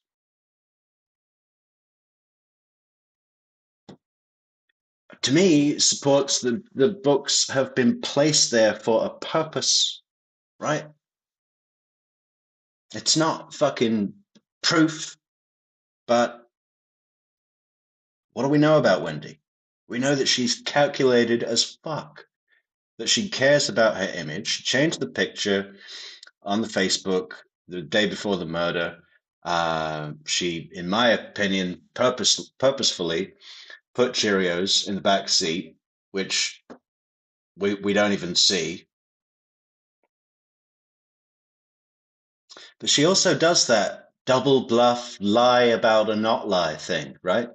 When Jeff was like, oh, she said that she lied in a deposition, but then later I told the police that, and they said that she didn't lie, so she lied about not lying.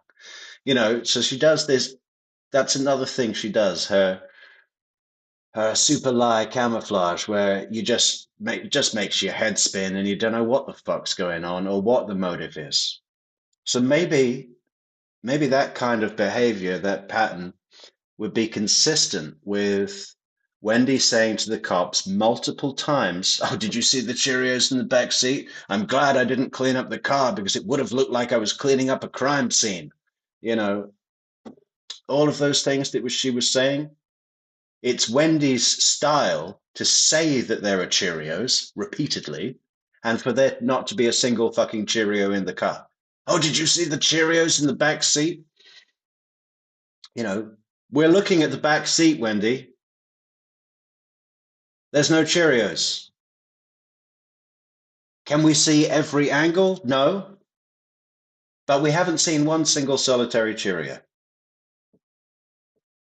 So again, the picture, the changing of the picture, the overstating of the fucking Cheerios, the placement of the books. I don't think it's a million miles to say that those books are there so that she can present as an author. Why is that important? Because she knew she was going to have her car photographed, searched, and all the rest of it, right? It helps her in terms of how she appears to the police. Not that the police would say, well, it couldn't have been her because she wrote this shitty book. But it just, you know, when there's lots of elements like that, it does start to build an impression of someone, right? Public figure, Florida State author for the common read. It does start to build a character definition, right? Which does feed into representing you well in terms of whether you're bringing a lot of suspicion or less suspicion? Okay, another picture of the seats, not a single Cheerio. It's from the other angle. Mm.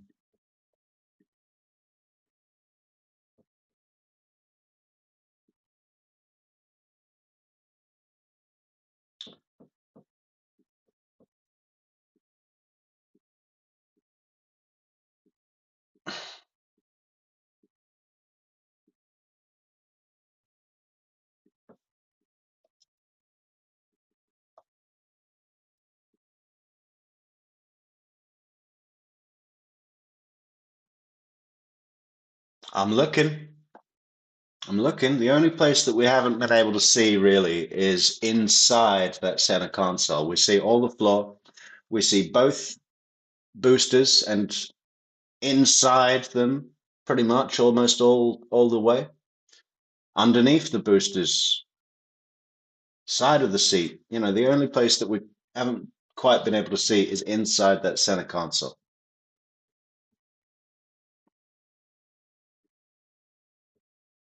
And there's the bullet bourbon.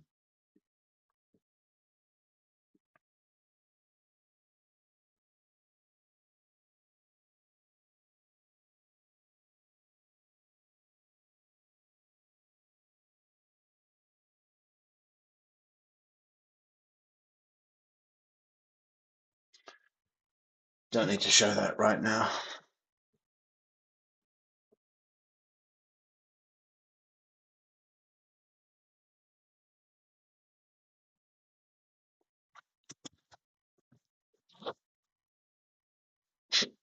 You want to see her glove box? I expected a lot more of a tidy car, Wendy. She's a bit of a fucking pig. I mean, I know that glove boxes get neglected and we all just stuff shit in there.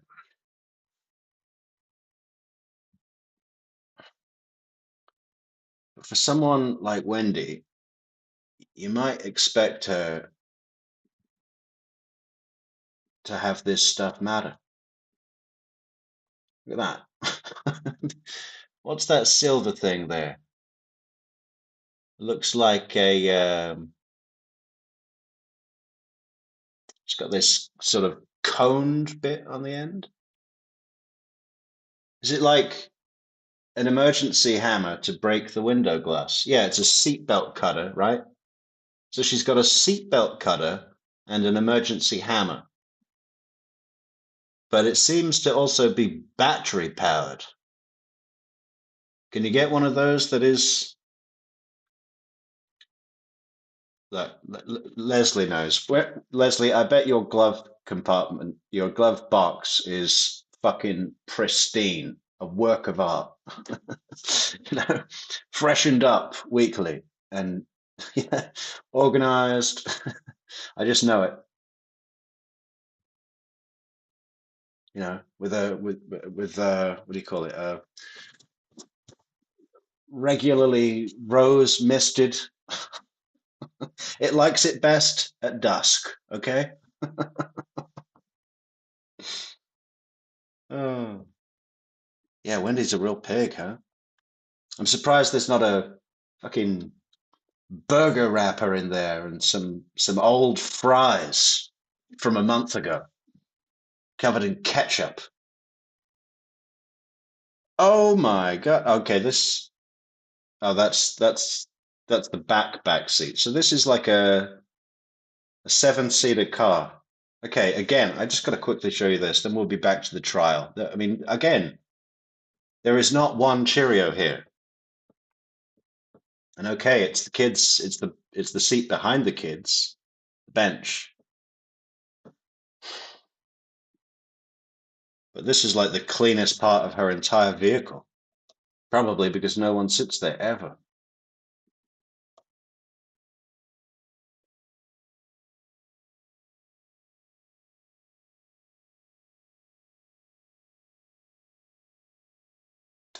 Let me just quickly go through the rest of these here.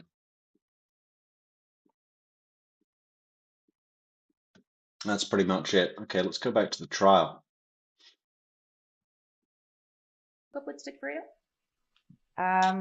She mentioned like there was a lot of drug use and stuff like that that she was not okay with. Okay. Do And you know she which just- drugs? Cocaine. Okay. So she expressed to you that he had a cocaine problem, Yes, and that was a no-no in her household. correct. Okay. You've never seen Catherine consume cocaine or even be near it. No, ma'am. Okay. That is not something that is in her lifestyle. No. All right. Now, at the time that she broke up with Garcia, she kicks. That's really surprising to me if that's true. I mean, why wouldn't she be doing cocaine? Sigfredo's doing a lot of cocaine. They never did coke together? What? him out of the apartment, right? Yes. And she is living in the apartment in North Bay Village with her 2 kids, and who else? And her mom. Okay. What's her mother's name? I forgot. Okay. But it's Katie's mom. All right. Yeah. And Katie's mom was around helping her with the kids. Yes. So she had direct knowledge of everything Katie was doing at around the times that we're talking about, right? Correct. Okay. Do you know if the police ever went to interview her about any information about Katie? There's some speculation. If she knows. Interview who? I'm sorry. Her mom. I'm not aware. Okay. Now, her mom isn't the only family she has in town, right? No. Okay. She has a brother, right? Yes. At the time, married with kids? Yes. Did you know where he lived? I believe Coral Springs, if I'm not mistaken. In Fort Lauderdale, right? Correct. Around the same area or in around the same vicinity or up north, like where Charlie lives? Yes. All right. He has kids? He does. All right. And you also knew Katie's mom was a nurse, right? Correct. All right. And she worked at, for as long as you knew her. Yes. All right. And do you know when she kicked Sigfredo out, where did Sigfredo? Christina, yeah, the bourbon's there with the receipt, but there's I don't want to go back in now. It was on the seat and the receipt, but the good thing is that her card number isn't redacted. I mean, the first 12 digits are X's as normal on a receipt, but we can see the last 4 digits of her card number, so that will be useful later. End up going? I have no idea. And now you are not Katie's only very close friend, female friend, right? Correct. You were aware of there's her other best friend, Kenya. Yes. She also has another female best friend, Maria. Correct. All right. And probably others that you don't even know about, right? Yes. And at this time that we're talking about, Katie was a single mother of 2 kids, right? Yes. You know from her firsthand knowledge of how busy a single mother can be taking care of 2 very small children, right? Yes. Not much time left for many activities. No. It's all just your kids. And especially if you don't have a father who's helping too much, it kind of all falls on you, right? Correct. So you'd said on direct she would sometimes do liquor promotions. Yes. All right. Leslie also puts her oil change receipts in the glove box as well. I hope in chronological order, Leslie. And like you said, this paid in cash. Yes. She also got a job as a bartender. Yes. All right. Paid in cash. Yes. And at some point you said she was doing bottle service at one of the clubs, right? Yes. Now I want you to explain this to the jury because bottle service is kind of like a Miami, Vegas type. If you're not in one of the very big cities, this is not something that is, you at every single bar across America, right? Correct. It's this specialty thing where people can come in and they pay a ridiculous amount of money for a bottle, right? Yes. So it's like a bottle of Patron would probably cost $1,000. Well, not 1,000. Not 1,000, but No. something along that. It comes with the idea that you can bring all these people with you, Yes. and then you get your VIP table, Correct. and then the girls are gonna come out with the bottle and the sparklers, Yes. and make it all a big, so everyone can see, oh, look, I'm spending my money, Correct. right? And then the girls get tipped at the end, right? Yes. And girls in this industry in Is there anything stupider than that? People can see I'm spending my money. People can see I'm a giant sucker. Even if you're a multi-millionaire, I mean, what the fuck? You're just gonna. I'll have a Diet Coke. Without the sparklers, okay? Miami can make a significant amount of money, right? Yes. All right. I'm not even talking about where you guys work. No. The girls even down on South Beach can make up to the thousands, right? That's correct. You could even have a customer who may just take a liking to you, right? Correct. Drop $1,000 on you that night. Yes. All right. Now, one thing I do want to talk to you about before I forget. Please don't slide. Okay.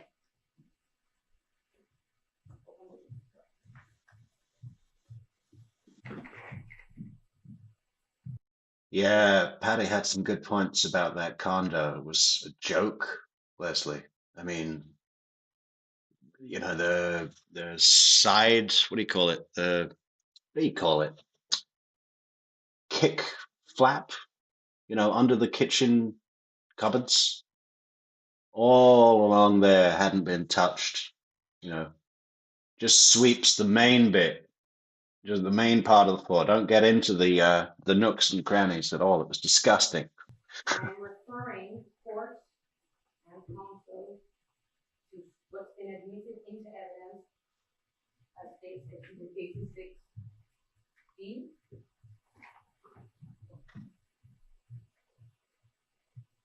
This photograph, right? Let's talk about some obvious things first, right? That's in the daytime, right? Yes. You have no idea when this picture was taken? No. Would it surprise you that it was taken during the pandemic? Overruled. You Would it can, surprise you that to know that this picture was taken during the pandemic? Yeah. It looks closed, right? Yeah. There are no cars there, No. including the business beside it is closed. Yes. And you agree with me that during the pandemic, many businesses had to close, Yes. especially businesses that were bars and restaurants, correct? Yes. Had they gone and taken a picture in 2016 at night, it might look a little different, right? Yes. Patrons, cars, all those things, right? Yes. So that picture is not a fair and accurate representation of what the club looked like when you guys worked there. No. Now, let's talk about some more of the problems that Katie told you that she was having with Sigfredo, right? Okay. Okay. She always complained that he was in and out of jail. Yes. She told you that not only did she not want that around her, but more importantly, she didn't want that around her kids. Correct. She was not happy that he was living a bachelor lifestyle. Correct. Right? And at one point, he was actually living with a porn star. Yes. That would be Shrimp, right? Correct. Stephanie Carmona. I don't know her real name, but that's I Shrimp. just knew her as Shrimp. Okay. Yes.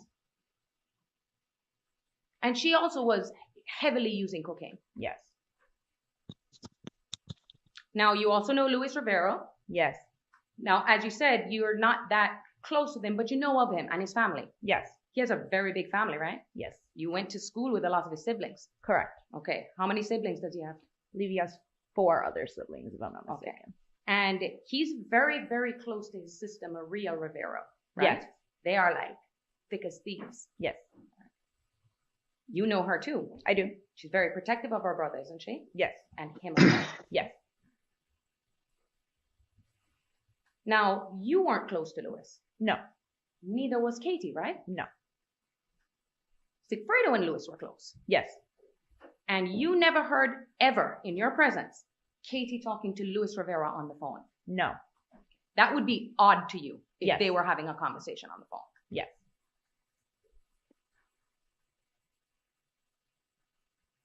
And especially too, if she's broken up with Sigfredo at the time, there really is no reason unless she's looking. Oh, hang on. Linny says she sees Cheerios on the floor. Show me.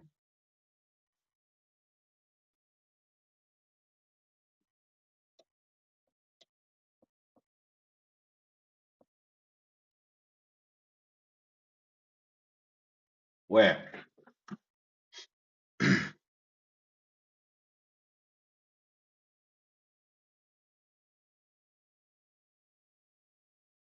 I don't think anything there on the floor is a Cheerio.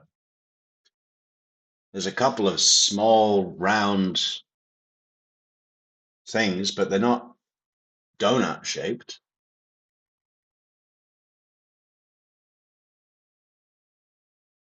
Maybe we should do a poll.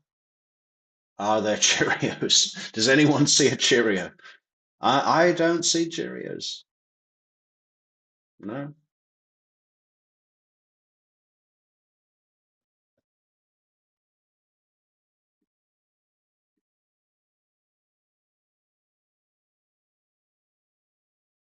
Just get the other angle.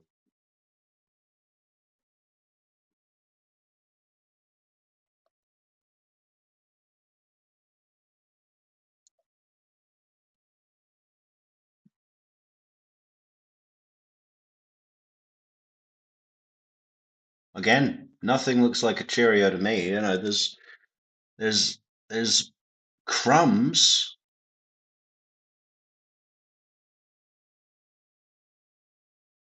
I don't see anything that's a donut. Oh, hey, who's that? Oh, thanks so much, Ryden, for the coffees on buymeacoffee.com/True Crime Metrix.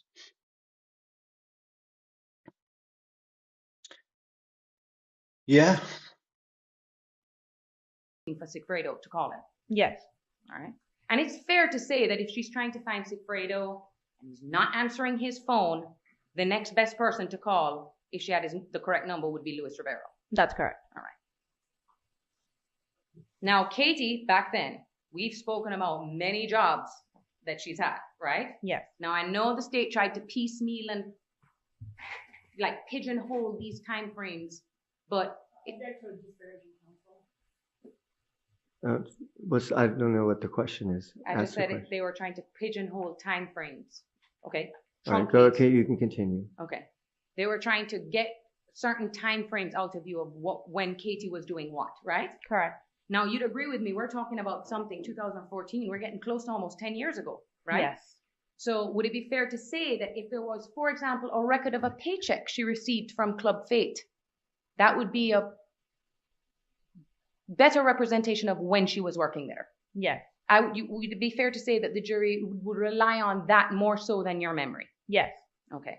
So if they had records too from Hollywood Live of when she worked there, you would agree with me that that would be a better piece of evidence to rely on than your memory?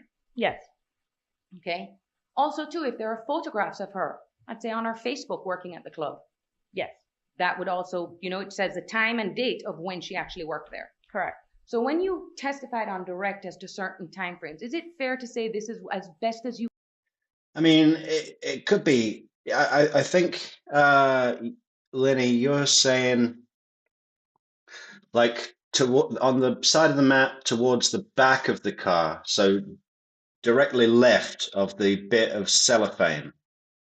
Yeah, is that what you're saying? I mean, it could be half a Cheerio. It could be that the angle is just so that it's not a donut shape and we're looking at the side on of the Cheerio. Is it enough to say that it's distinctly a Cheerio? No.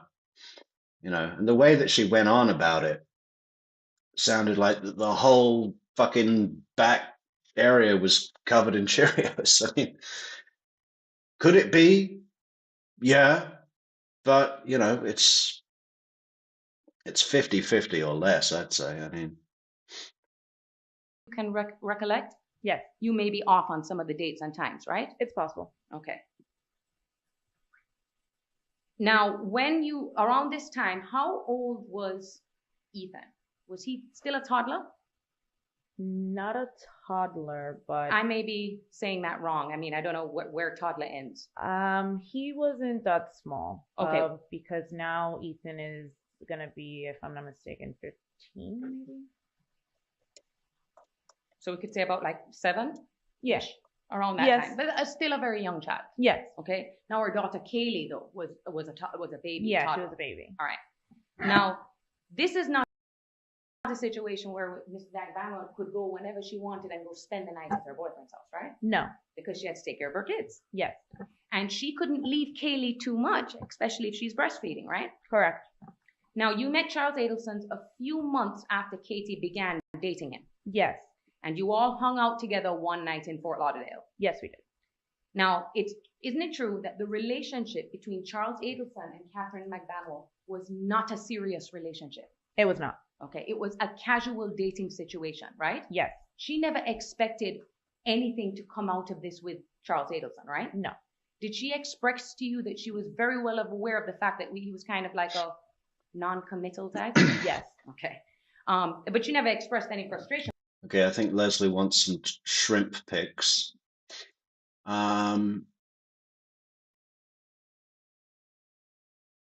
Stephanie Carmona, Miami girl, Cuban, keep your heels, head, and standards high. Data Latin King. Is this her? I guess there could be more than one Stephanie Carmona in Miami.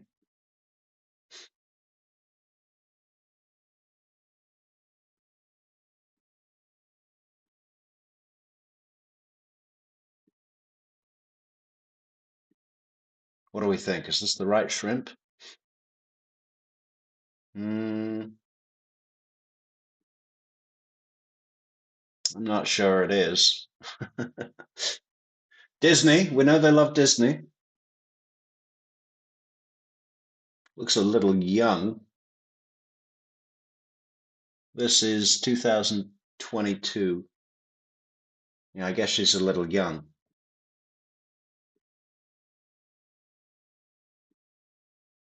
She'd have been like 30 in 2014, I guess.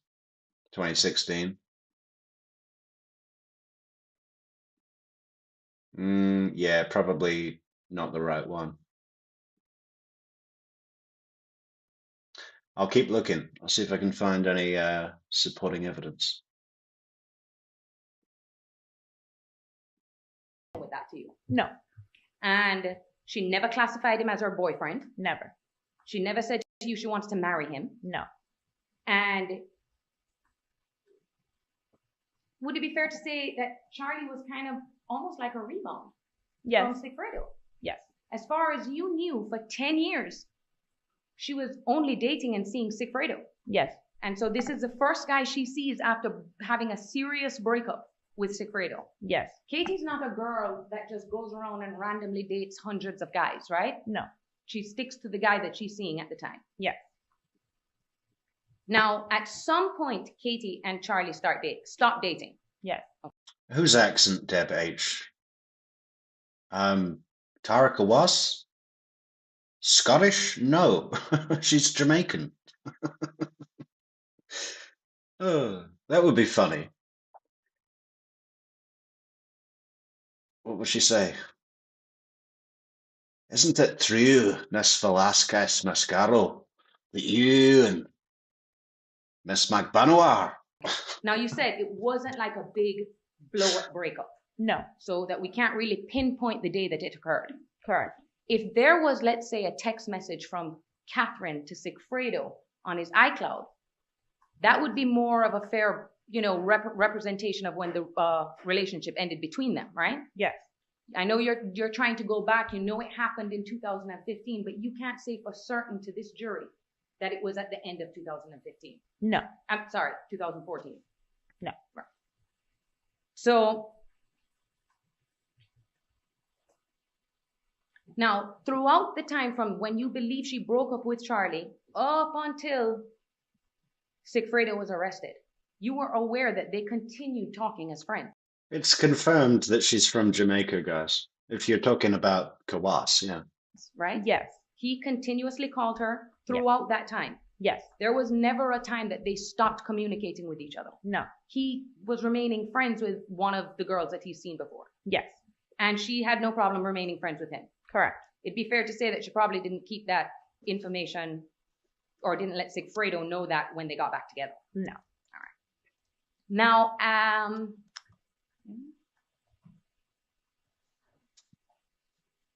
Now, in October of 2014 is when Katie got her breast enhancement surgery. Sorry. Yes. Okay. And her medical records would be a fair representation of when that occurred. Yes. And also, too, if there's any pictures that show the before and after, you can kind of tell. Yes. Yeah. Okay. And you've known Katie since high school. Yes. Has she always wanted to get breast enhancement surgery? Yes. This is not something that, oh, poof, I just decided to get them when I started dating Charles Adelson. No. She's always said she wanted to get them, right? Yes. Yeah.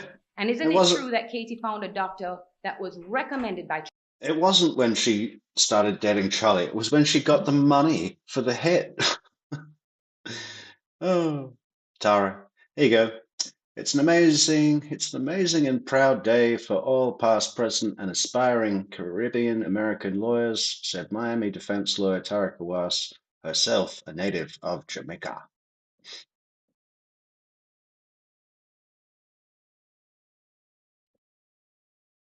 Charlie? Yes. And this is someone he knew. Yes. Because in that industry in Miami, I know he's a dentist, but you know, doctors, dentists, they kind of all know each other, right? Yes.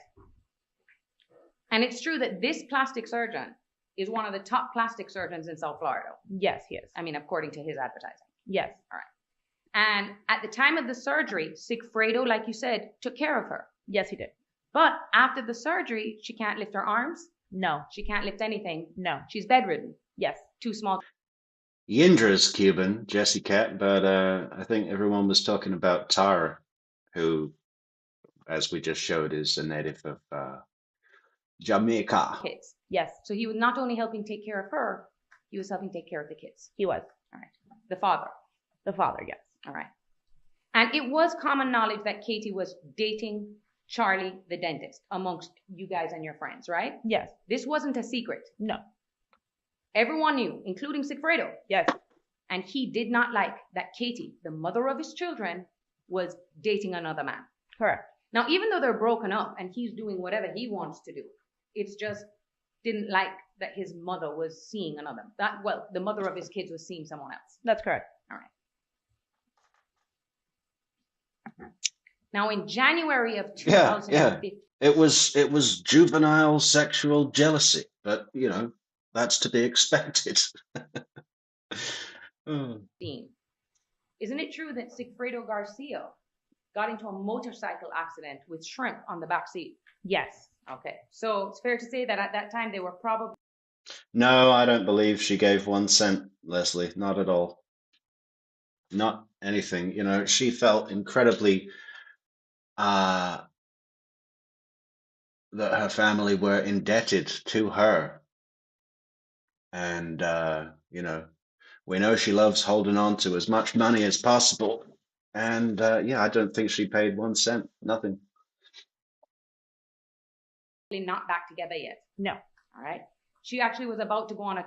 Someone came in with a theory the other day that fucking at the Yardbird meeting, that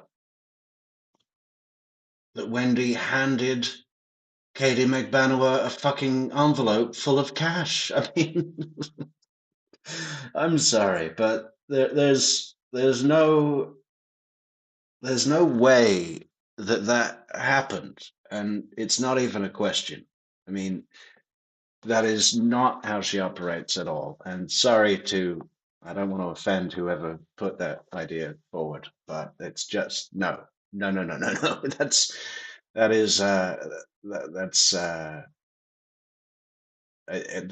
just no way that happened. Okay, it doesn't even need to be looked into. It's ridiculous.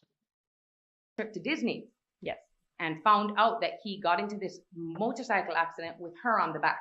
Yes. And she was not happy about it. At all. And you don't know exactly when, the date, time, when she and Charlie ended their intimate relationship and it turned more into a friendship. I do not. All right. Now, she also told you that she stopped. And the wider point to it, guys, is, you know, Wendy was stuck in Tallahassee, but she was stuck in Tallahassee because of Dan Markel.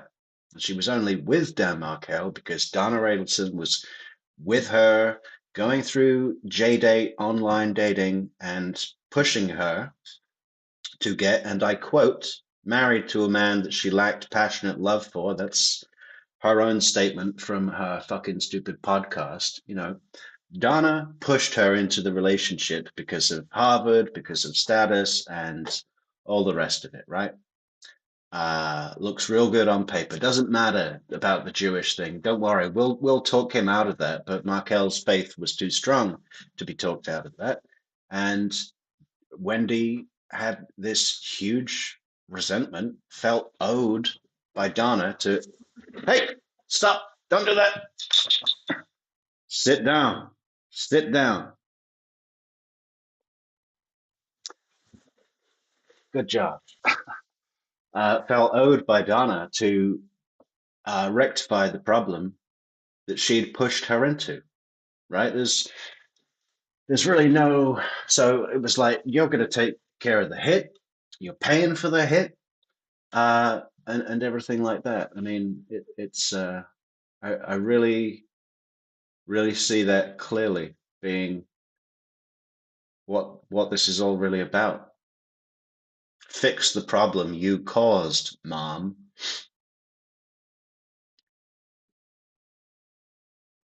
Dating Charlie. No objective hearsay. And Your Honor, What was your question? Say it again. that she Katie told him that she stopped dating Charles because she did not. By the way, $100,000 to the Adelsons, any one of them can afford that and not even miss it. I mean, it's really not that big a sum of money. You know, I don't think that there was any dispute like, hey, you need to pay your share or anything like that. It's just written off as a business expense. They wouldn't even miss it. Okay. It would be like me and you, you know, if I said to you, hey, you owe me that $3.99 for the McChicken sandwich that I paid for last week. When am I getting it back? You know, I would just write it off. You know, I wouldn't mind. You can keep the money and the sandwich. You know, I mean, it's pretty much an insignificant amount of money. I mean, yeah, to them. I don't think there was any quarrel. Christina says, I think she would claim that it might implicate her, and I don't think it even came to that, you know. I don't think it even came to that. Not want problems to arise from her being with Charlie. All right, I'll allow that. I don't think she needed an excuse because it was never, you know, required. Yes. Okay. And Charles was supportive of her actually getting back together with Sigfredo, right? He was. Katie also didn't want any more violence or any potential blow-ups between Garcia and Charles, right? Correct. And that's because we already know, because we've discussed this, about that confrontation that you were made aware about in July of 2014. Yes. And you had said Sigfredo actually pulled up while Charlie and Katie were getting into the vehicle to go on a date, right? Yes. What vehicle was that? Whose vehicle? I'm sorry. That they were in. They were in the Lexus, right? Who? Katie. Yes. Katie and Charlie were in the Lexus. Yes. And Sigfredo pulls up out of nowhere, blocks them in, jumps out the car, and starts going off on them. Yes. Katie never actually told you so that she could hear what was being said. No. All right. And like you said, Jessica says, but remember when they were each going to give Dan 100K? Well, it was 330K, $1 million total, coming from Darren Harvey, one portion, Charlie, one portion, and Wendy, one portion. You want to see the letter? We'll read the letter.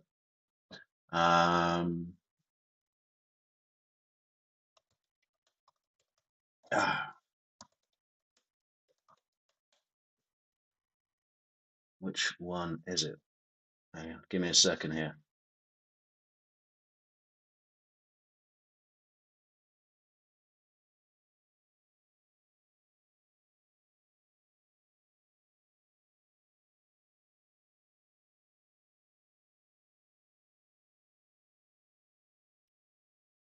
I just got to scan these letters.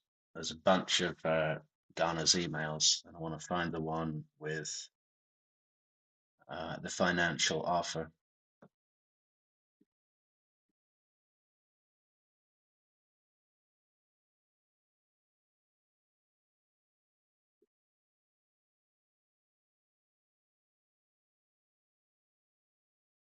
Mm.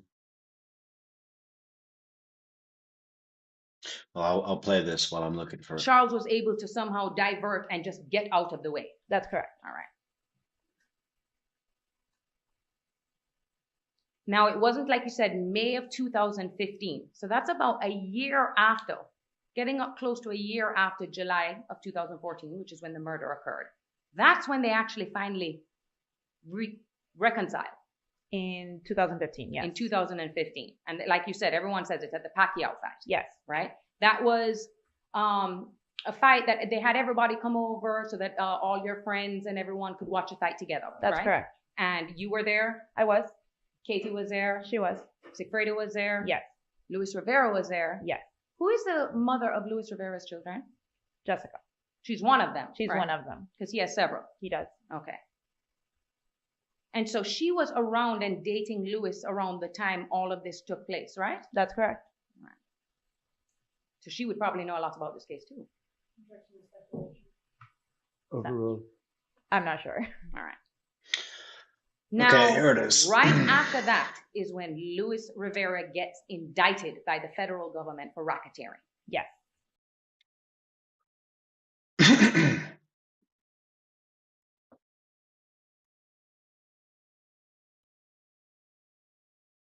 So this is an email from Donna to Wendy. Uh-huh.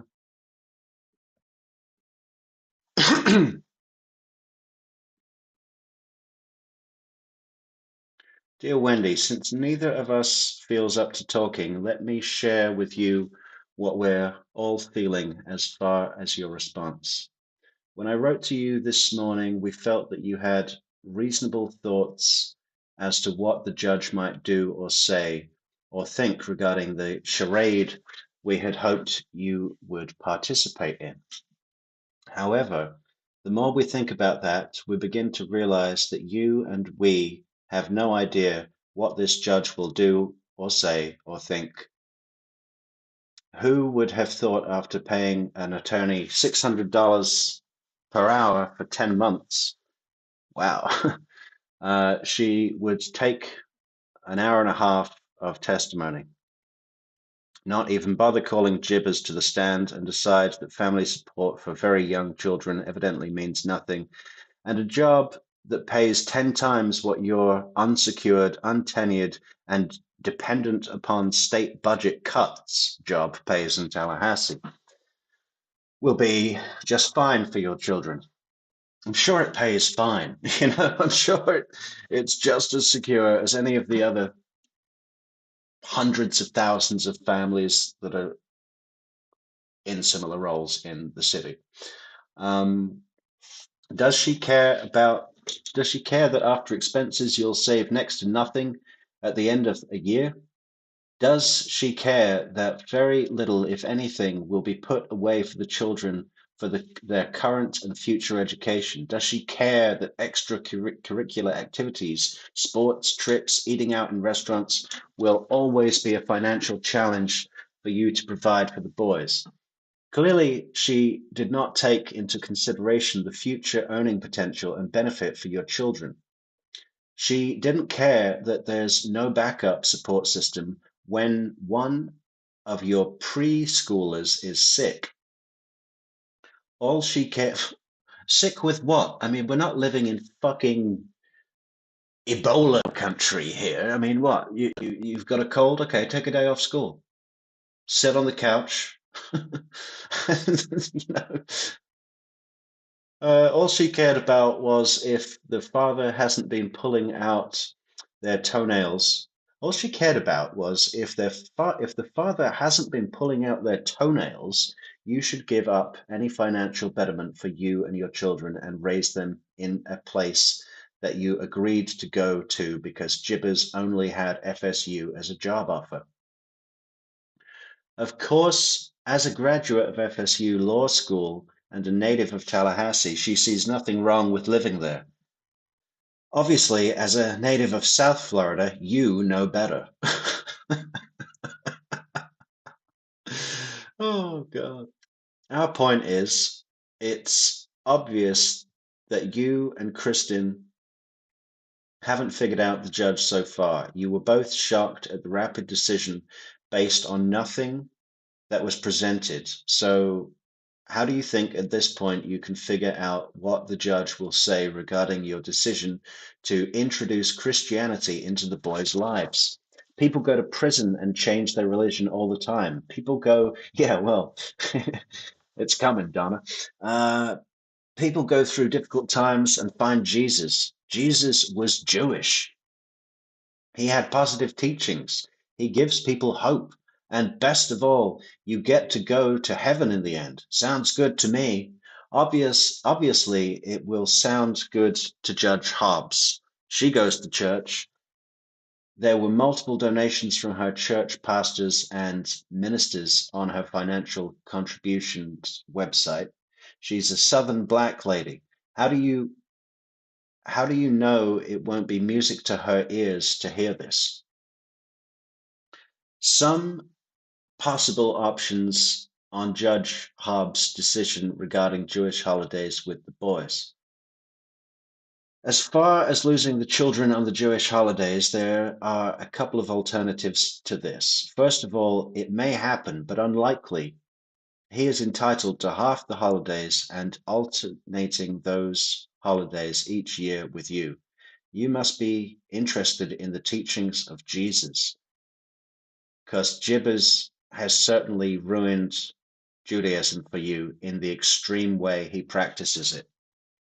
However, if the judge questions how much of the Jewish holidays you can have, you explain that your parents and brother are Jewish and they will be coming to Tallahassee to spend those holidays, or the half that you are entitled to, or perhaps even the 60% that you are entitled to with the boys. Secondly, so what if by some crazy stance the judge says, okay, Jibbers, you can have all the Jewish holidays.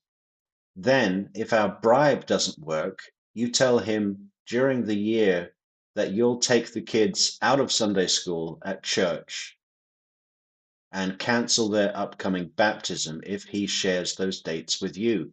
If not, keep them there. Third, since there is a separation of church and state, she'll just go by whatever schedule you are given and tell you to work out any holiday arrangements between yourselves.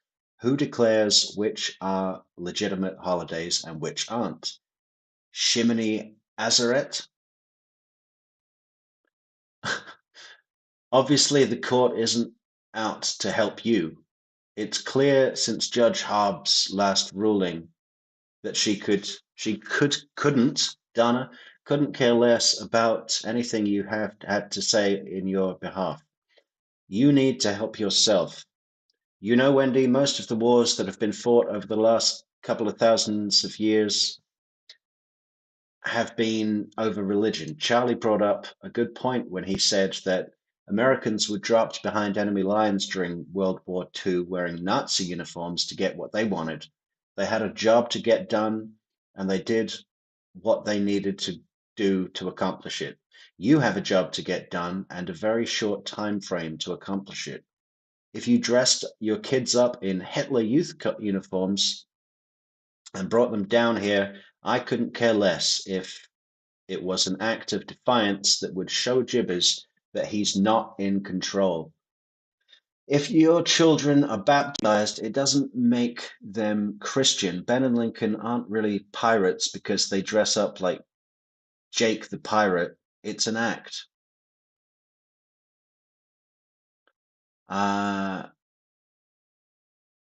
You got into this mess with Jibbers by being so compliant and non-confrontational with him.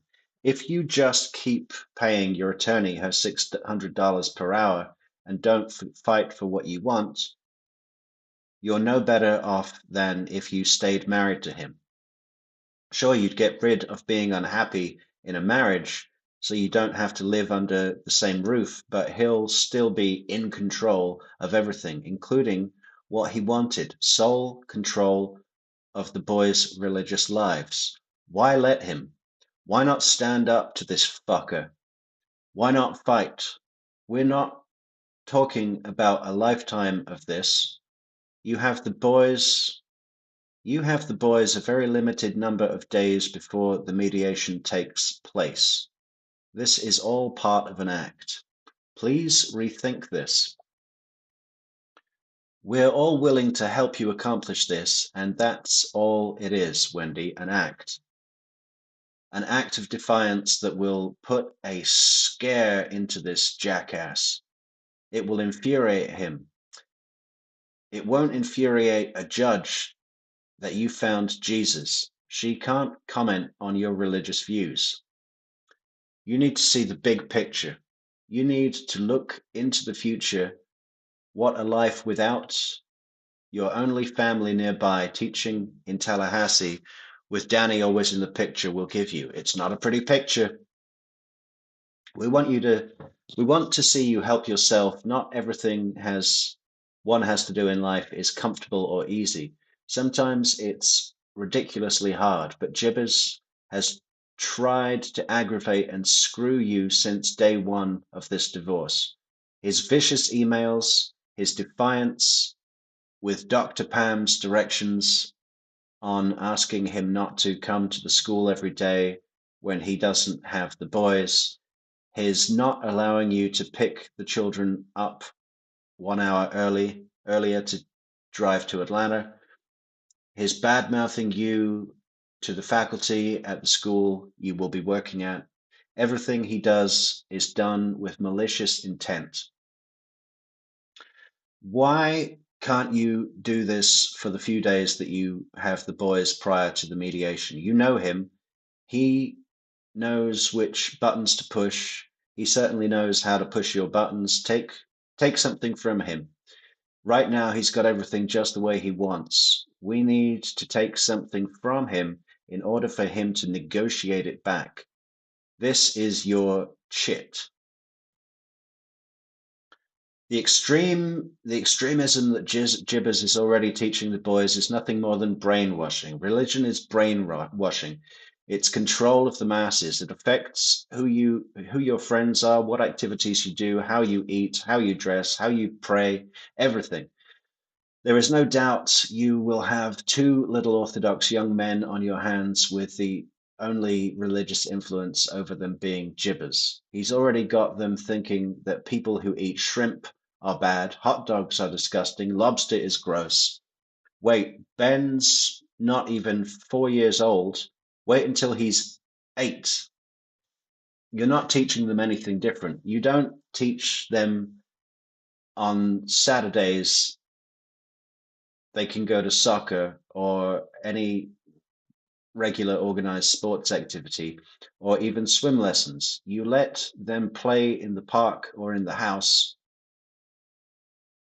Jibbers has an organized plan that he's been doing pretty much since they were born. Shul, shul, shul, shul. Every Saturday morning that he has them. Shul for every Sunday that he has them. Shul for every holiday. Shul parties. Shul, shul, shul. That will be their life. We don't want you to be the outsider who doesn't join in with the rest of the family, with what the rest of the family is doing. Wendy, this is all about negotiating. After consulting with 2 attorneys who are both excellent negotiators, one of whom we will most likely hire for the financial offer, we are getting the same advice. You must take something from him that he wants. When you intelligently negotiate in mediation, you pretend you want the house, even if you don't. You pretend you want the car, even if you don't. You pretend you want the ring, even if you don't care. You pretend you want the kids in Catholic school, even if you don't. It's just the business of clever negotiation. It's not what you or we are familiar with, but people in business do it all the time. Both attorneys have said that this is how you get what you want. If you can't take anything from him, then what we do is just the financial offer. It's just not as good. And then look at it this way. What's the downside? Worst case scenario is the judge does give him the Jewish holidays.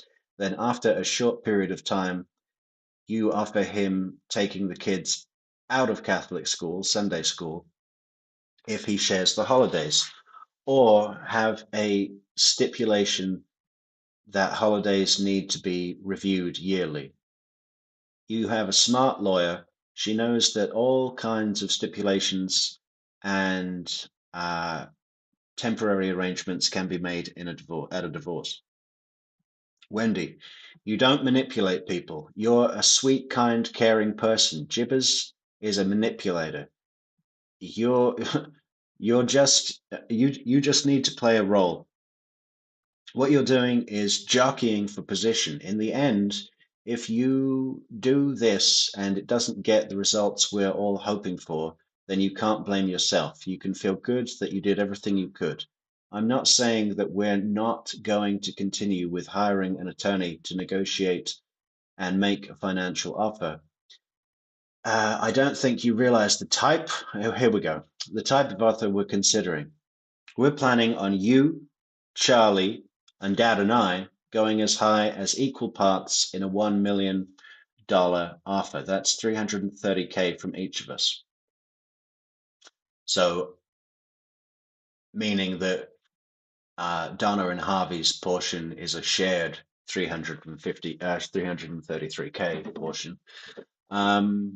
Obviously, the more chits on our side, the better your chances are that we won't have to go that high. You have to show us that you're doing your part in this too.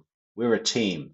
We can't do this without your help. One of the possibilities in lieu of that much money, obviously we start much lower, is offering not just taking them out of church, but negotiating a settlement which could possibly offer both boys private education at the Donna Klein Hebrew Day School in Boca. We got to look that up. It may include monthly airline tickets to South Florida for as long as he lives in Tallahassee. He may stop and think that if he can get a job in a city he'd prefer to live in, it would be an easy flight to see his children. He loves living in South Florida, teaching at his current schedule, and with a big chunk of money, he could live down here and for the 26 weeks per year that he teaches and fly 2 days a week to Tally. He would have frequent and liberal visitation. You're not looking to remove him from their lives. He needs to understand that.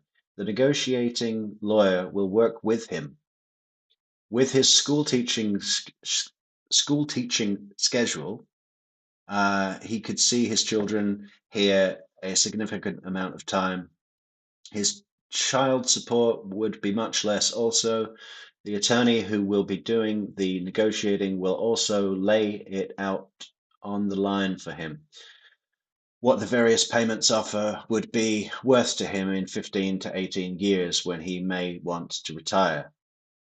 The amount is huge. The payoff can this payoff can put him at that point without an additional income of his own in the $4 million range.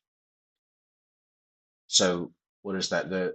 That's 15 to 18 years worth of child support that he might not have to pay, or some deduction would equal $4 million.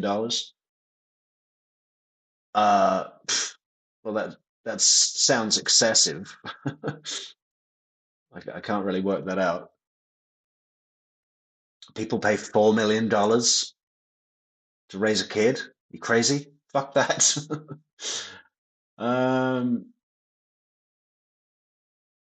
The amount is huge, the payoff, blah, blah, blah. Certainly nothing he'd ever save in 10 lifetimes. If you try this, you really will not be any worse off than if you do nothing. So what's preventing you from just trying? I don't know how much how much of the big picture you're seeing, honey. I don't know if you realize that not only what you can provide for your boy's life, but for your own life, all depends on this change. Aside from living in a far better city with family and personal history there, and you'll also have greater opportunity to meet people for your future, I'm sure there are many lovely women who are teachers, divorced with two children. You can be a highly successful, highly compensated attorney who is independent and not in need of someone to marry you to help support your two children. You can have someone cleaning your home, a nanny. That didn't go very well, did it, with your dirty house? A nanny to help with the children, a lifestyle that's going to be you, Donna.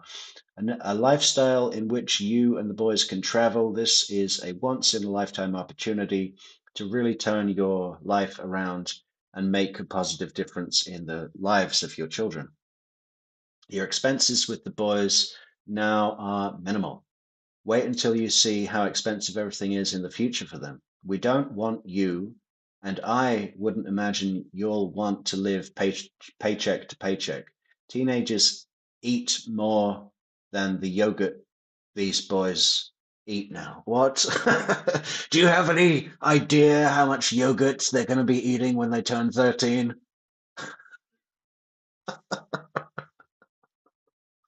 Do you have any idea what the yogurt bill is for a teenager?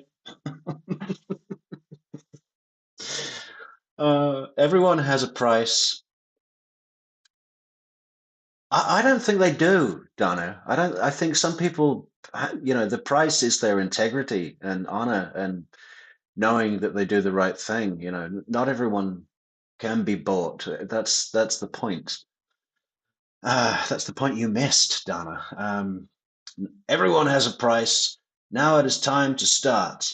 You said the divorce is not about winning and losing, that it's not about competition. You already lost relocation according to the legal system. Well, it is about winning and losing. We're trying to get a win. You deserve it. You deserve so much more than a life without family teaching in Tallahassee. Life is tough. If you don't stand up and take a chance, you don't stand a chance. Please, Wendy, do your part and stand up to make him. Make an effort to do this so that our group offer will stand a better chance at being accepted. Don't let his temporary move to Tallahassee ruin your entire life. We all want the same thing, a better emotional and financial life for you and the boys. All the way around. Grandma was one tough and very smart lady. I think about her all the time, and I think about what advice this very intelligent woman, a wonderful reader of people, who loved you more than words could ever express, would say to you. She'd tell you to fight with every bone in your body. Fight for yourself, your boys, and for the best possible life you can have. Wow, I'd love to know some more about her, right? In the movie version, we could have a flashback to grandmother. What's Donna's maiden name? I forget. Donna Sue.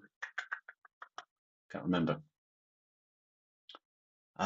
You know that's true. Fight for yourself, Wendy. We'll be there to help you. Just don't tell us that what you need to do now is move forward with a sense of peace. Okay, that's in quotes. That's what Wendy has said to her, right? I need to move forward with a sense of peace, knowing that will aggravate Donna, and she's going to head more towards drastic action. In the same email that Donna's saying that Wendy's not manipulative. You've got no idea, Donna, okay? You've got no idea. That's giving up. I don't believe that's really what you want to do after all we've been through together and when you're literally a few weeks from this being over. Written with hope and love, Mom and Dad. Pretty incredible. But the point being that the financial offer was $330K from three parties being Wendy, Charlie, and then mom and dad. And the $100,000 they ended up paying, plus, the extras with putting her on the paycheck and little bit. I mean, it wasn't much more, was it? It was like maybe an extra 40 grand. It's peanuts to them. So Wendy didn't pay 1 cent. Charlie probably didn't either. I think, it came from, Charlie probably paid a bit to Katie, but that's just because he likes throwing cash around and looking like a flash bastard.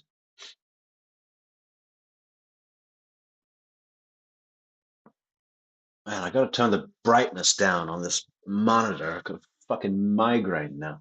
All of you heard about that. Everybody. Was it just all over? Was it on the news, or this is just something It that kind was- of spread around your group of friends? Both. It was on the news. It was Facebook. It was everywhere.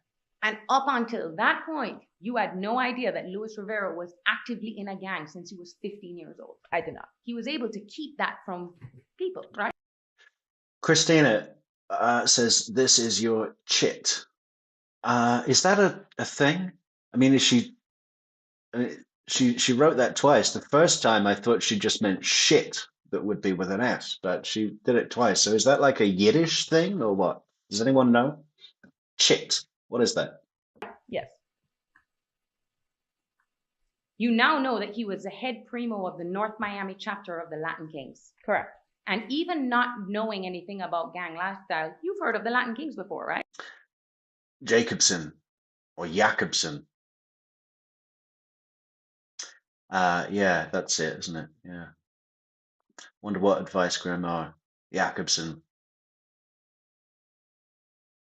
Does anyone know what the pronunciation of that is? Is it Jakobson or Jacobson?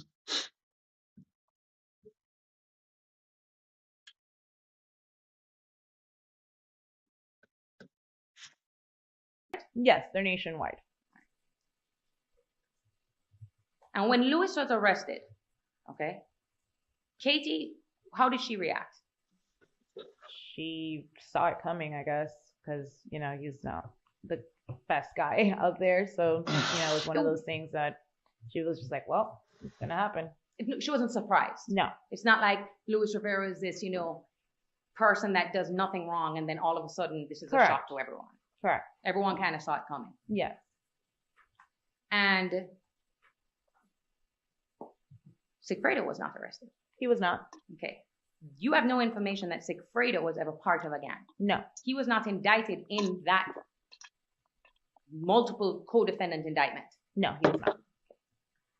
And right before the big arrest, you had met him and Jessica Rodriguez at a baby shower.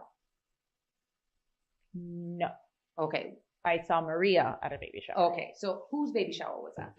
That was one of our mutual friends. Okay. It was her baby shower.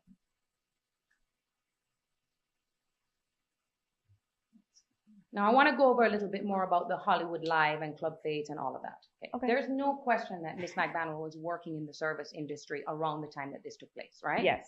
So, and like you said, it is an all cash business, right? Acapella says, "What did Harvey contribute to this letter? Nodding in agreement as Donna wrote it in order to keep the peace." Yeah, and when Georgia's asking Wendy understand who wrote it, I don't know if it was that specific letter, but I think it was actually. And Wendy's like, "Well, it's just signed Mom and Dad, and they share an email address, so I don't know which one it."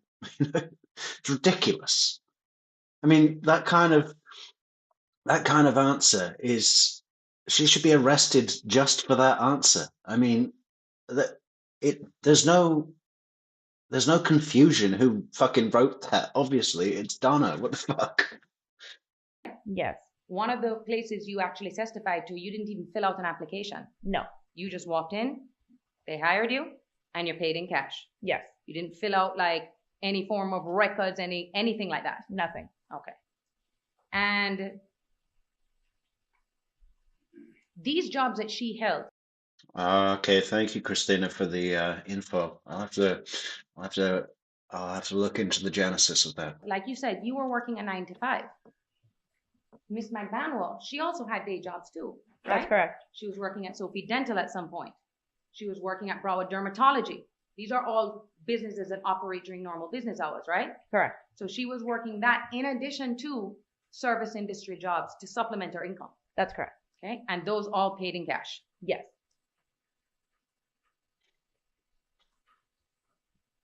Now, she eventually came to work with you at Optimar Realty, right? Yes. And this was around the time of May of 2016, correct? Yes.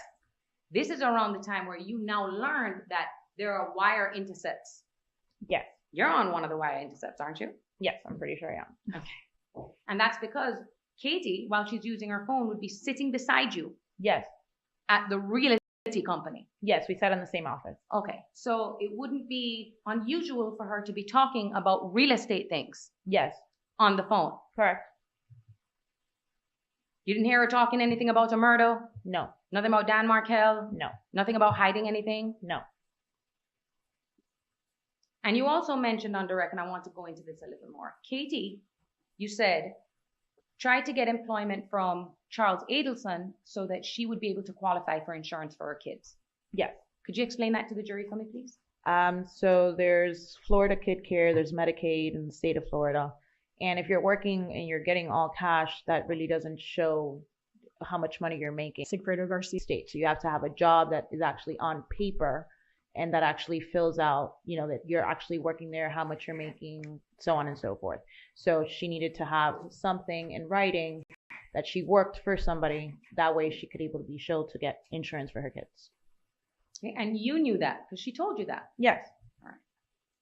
Now, I want to talk to you about the day that Agent Sanford with the FBI and Detective Isom came to interview you in 2016. Yes. All right. So this is right after all of this is taking place. Yes. You'd agree with me that your memory back then would be way better than it is now. Yes. All right. They first came and spoke to you on June 28th of 2016, right? That sounds about right. Yes. All right. So that's about a month after Sigfredo has been arrested. Yes. Now, at this time, isn't it true that it was all over the internet about Everywhere. Sigfredo Garcia's arrest? Everywhere. Everywhere. Yes. Facebook, everywhere. Everywhere.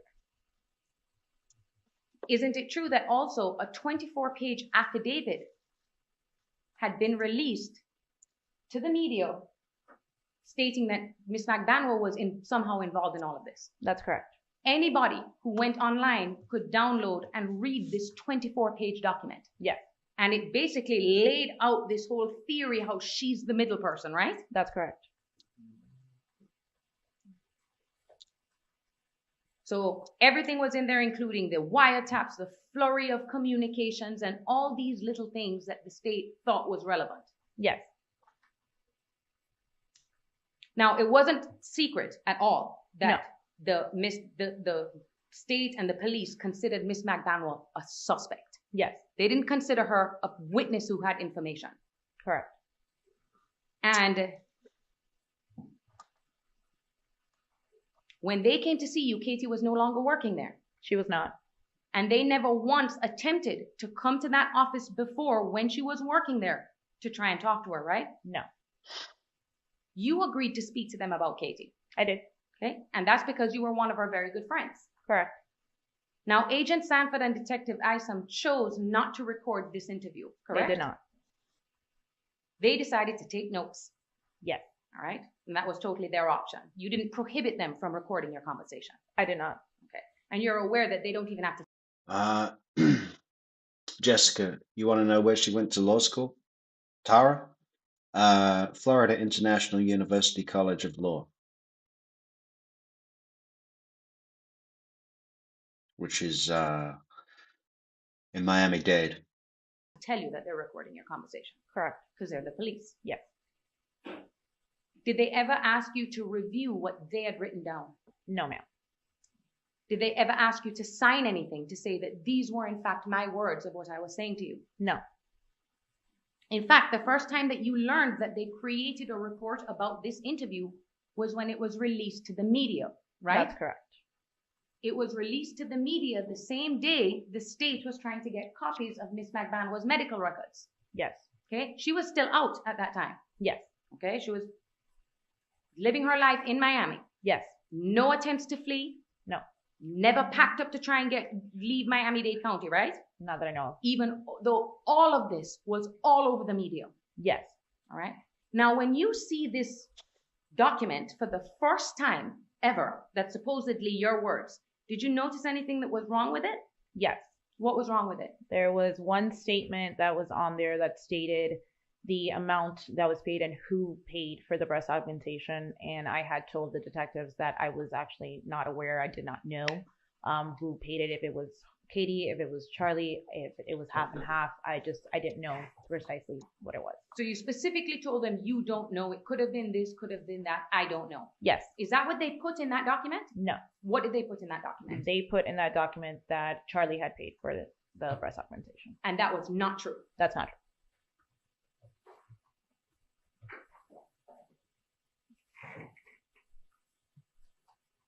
Now, since then, you've taken statements, right? Like Yes. the deposition that Yes. Ms. Dugan referred to? Yes. And in that deposition, you brought it to the state's attention that that information was incorrect I did. and nothing has been done to correct it. No. Let's talk about the other things that you actually told them back in 2016. Back in 2016, you specifically told them that Katie worked at 2 different nightclubs, right? Yes. You told them the names of the nightclubs. I did. Hollywood Live Yes. and Club Fate. That's correct. When they took this interview from you, they were physically in Miami-Dade County. They were. And as far as you knew in 2016, those businesses were still open and operational. Yes, they were. So it would have been a good time probably for them to go then and there to try to obtain records, right? Yes.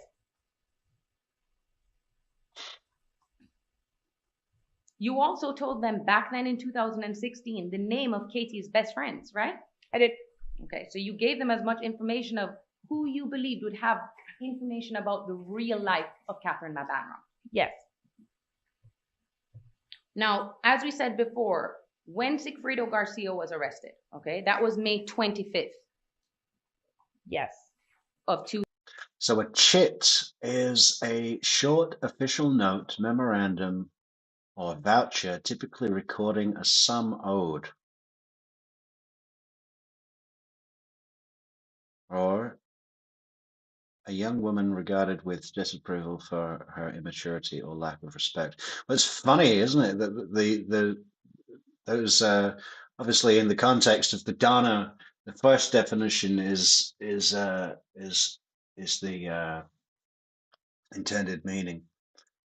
But the second definition, a young woman regarded with disapproval for her immaturity or lack of respect.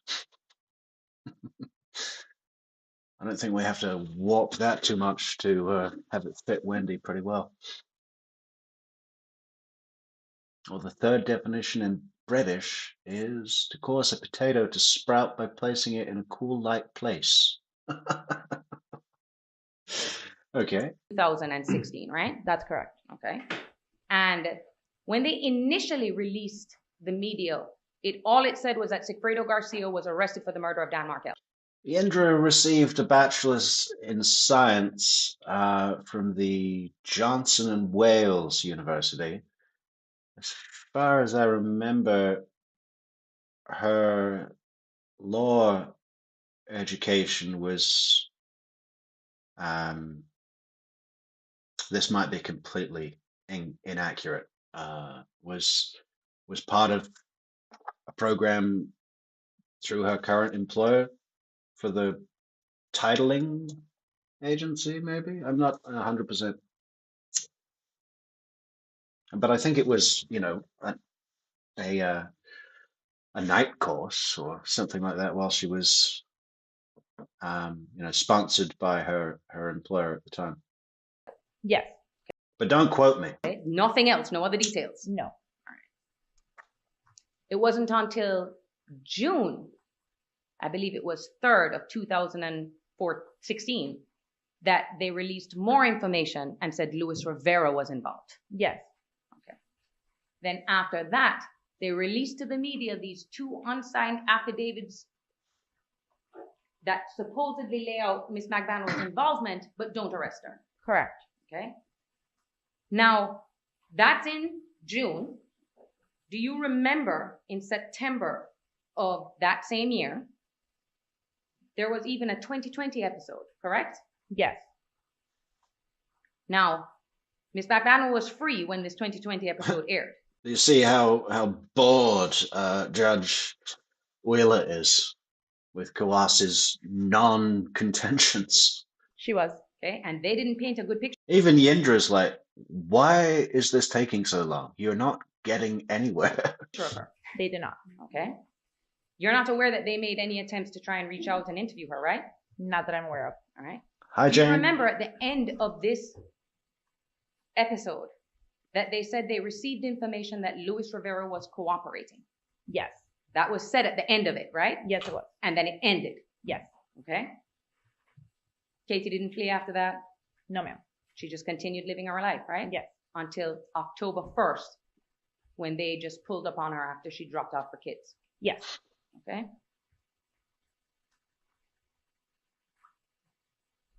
Now, another thing that you are probably aware of is, isn't it true that Miss Magbanua was questioned by Miss Kappelman for hours back in 2019?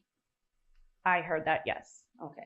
So Miss Kappelman had an opportunity to ask her questions. Yes. And she answered them. Yes. It's not only audio, but it's also on video, right? Yes. And you were really close to Katie around the time when this was going on, right? Yes.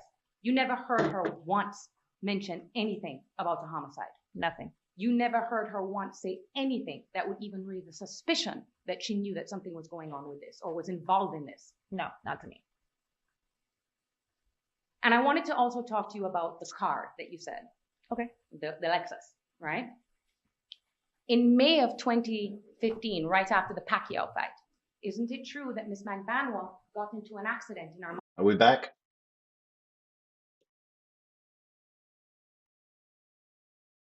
Uh-oh. Oh, no.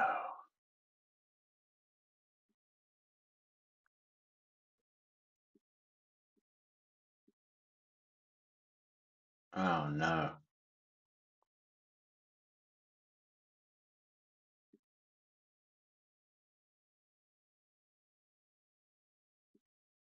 No pictures at the time of her arrest? Nothing? No. Now, you do recall the state actually brought up an incident where you said you remember that you had watched with Magbanua's children and that you remember her saying that Charlie... Okay, someone let us know we're back on stream. Also, this video just got a little bit smaller, and to make it bigger again, I've got to delete all the frames and add them again. Should I do that, or can we survive like this? I think I'm going to have to do it. Ah, fuck. Okay.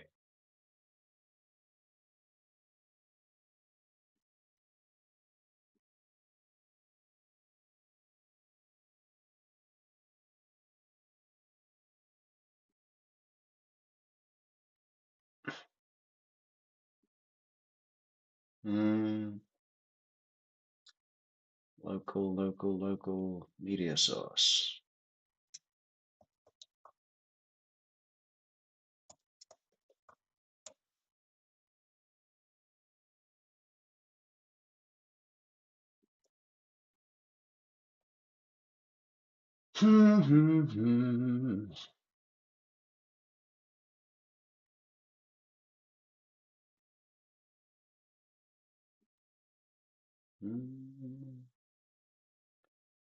So we are in this one.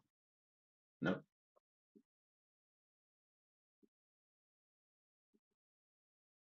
This one.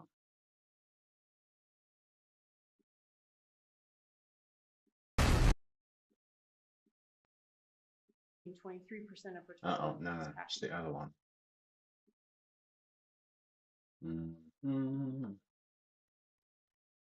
Number 4.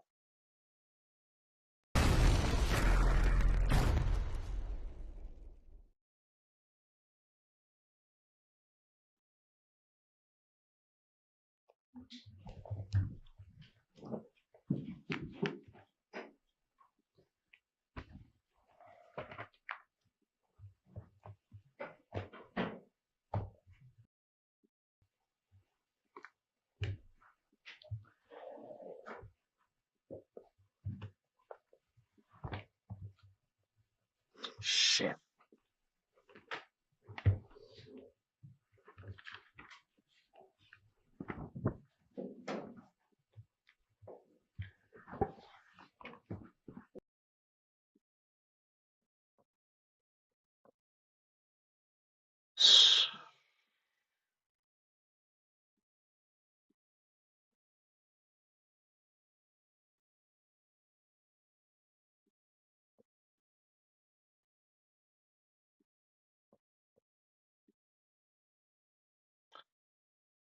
I'm still here. Local video. Now we grab this video.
Okay, so sorry about that, guys. We're gonna have to watch the rest of the video this size without the chat because occasionally this software just kind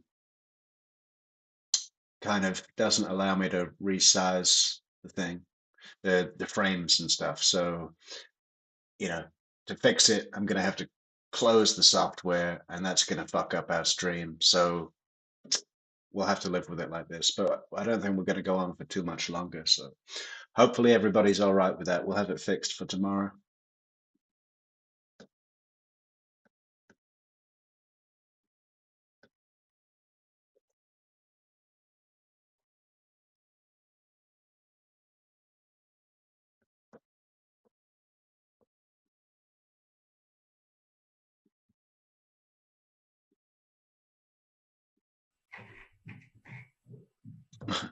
And now the audio's back as well. Hey, it wouldn't be fun without any technical difficulties, okay? Is it back now, Acapella? Should be good now. Thank you, Jessica.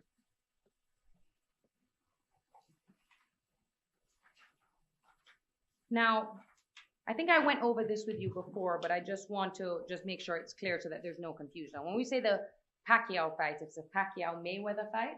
Yes. And that would have been in May of 2015. That's correct. Okay. And then the other things as it relates to the timelines of the places where she worked, right? Yes.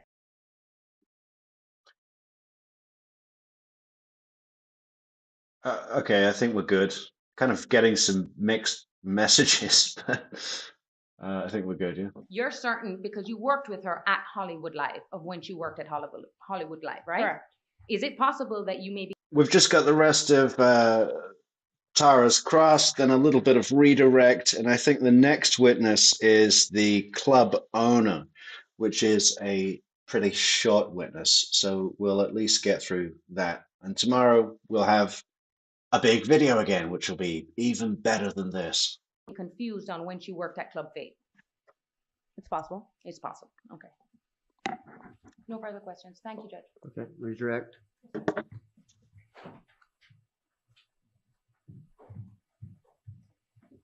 All right, so when defense was first asking you questions, they were talking about her getting cash from all these places. You were walking us through the approximate timeline of when you remember her working at these spots. And it was liquor promotions and Sophie Dental. Then she went to Fate while working at Sophie Dental. Then she quit the liquor promotions. After she left Fate, she went to Hollywood Live, Yes. right? Okay, so she's not, you're saying that she's working at these different clubs at different times, not all the same time. Not all at the same time, no. Okay. Defense asked you about, Michelle says, the evidence will show 500 times that, yeah, I mean, it's a total disconnect, isn't it? The evidence will show, ladies and gentlemen of the jury, that my client, and then which evidence? All you did is say things that are obviously true, weren't true, which is what you would say. these, world-renowned clubs in Miami Beach where girls can sometimes make a ton of money doing bottle service and things like that. The Hollywood Live that we're talking about, that's not one. I mean, I'm sure it's a really fun place, but that's not one of those clubs, right? No, it's not like a Live or something like that. Okay. You characterize it as like a local Haitian neighborhood spot. Yes, it's a locals place. And you could make $100, $200 there. Sometimes once a month, make $400 or $500 bucks. You said? Yes. Okay.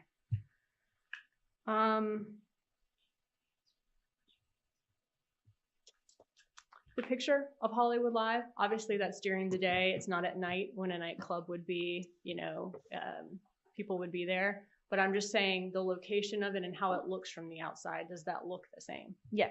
Okay, that's all I was asking. You said Ethan is 14, so then he would have been born in 2008. Yes. Okay, and then Kaylee was born in around 2012. Yes. Okay, so born in 2012 then? Yes. Like April 2012? May 2012, thank you. All right. As far as her insurance, so you're saying that, she needed a job that she could report to get insurance. That's correct. Okay, so she also couldn't get an apartment unless she had verified income, right? That's correct. So you're saying she asked Charles Adelson for a favor, put me on the payroll so I can get an apartment and I can get insurance. I don't know about the apartment. I only know about the insurance. Okay. But she never told you that she was actually working for Charles Adelson or the Adelson Institute? No. Okay.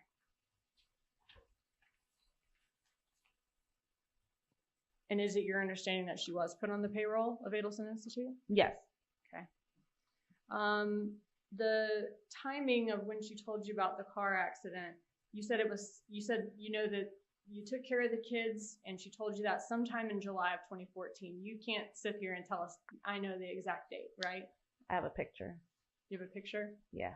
Of the what? Of the night that I watched the kids. Oh, okay. Yes. With you? On you? It's on my Facebook. Okay. I'm sorry, it's on my Instagram. Okay. You do know that you're saying the next day that she told you about the car accident? That's correct. Okay. The police report where Yes. you told us about the police mischaracterized your statement about the breast enhancement. Yes. You said that, and I think you've said that in a prior statement as defense said that you basically told the police, you don't know whether he paid for half, she paid for half, he paid for all of it, she paid for all of it. You don't know. Yes, I was not aware. You don't know who I don't paid know. for it. Those were your words Yes. that you said. But they said that this is how much it cost, the 6,000 or 7,000, and she paid half and Charles Adelson paid half. That's Yeah. what they put in their report. Thank you, Riding, for the super chat towards our goal. A fantastic goal. I never sure how to word that goal, but you know, we've got some serious plans for you know, to call it a website doesn't really demonstrate what it will be, but it will be a huge, multifaceted information library. It's going to be like IMDb, but for criminals. You know,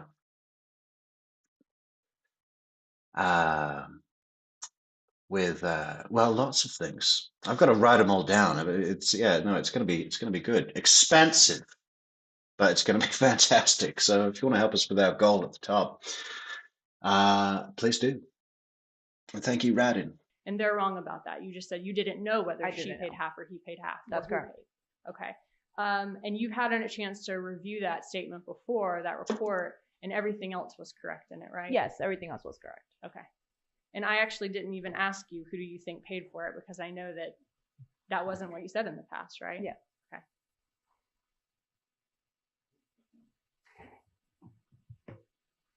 All right. So in that report, though,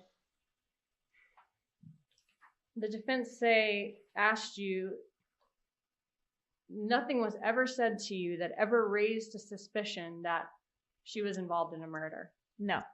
In the report, though, it says that when Mascaro heard about Garcia being arrested, when she first read the article about him being arrested, she immediately knew the connection of Magbanua dating Charles Adelson had something to do with it. Well, I knew that the person that had died was a connection to Charles Adelson, and obviously she was dating him. So I didn't know, exactly what happened, but I just knew it was somebody that she knew. Okay. But you immediately knew that the connection then had something to do with it. Well, yeah. Okay. That's all. All right, we can release the witness. You want it subject to recall? If she could just subject to recall for now. Okay. All right. You'll be notified if you need you to testify again, okay? Okay. Today, No, they'll give you a call. You can go back to business. Okay. Thank you very much. Okay, we're going to take our afternoon break right now, and so we'll take 15 minutes, and then we'll be back to continue with the testimony, okay? So about 3:20, we'll resume. All right, Deputy? Thank you.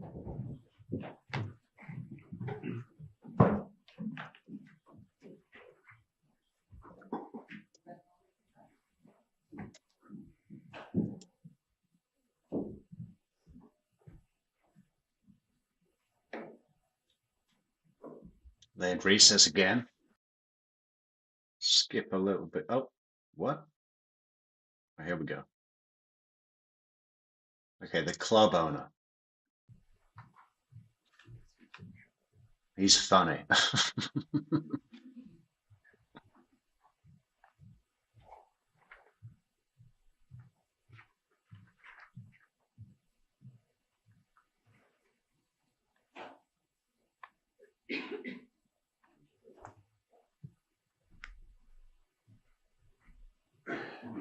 All right, you could come up right here to the witness stand, please.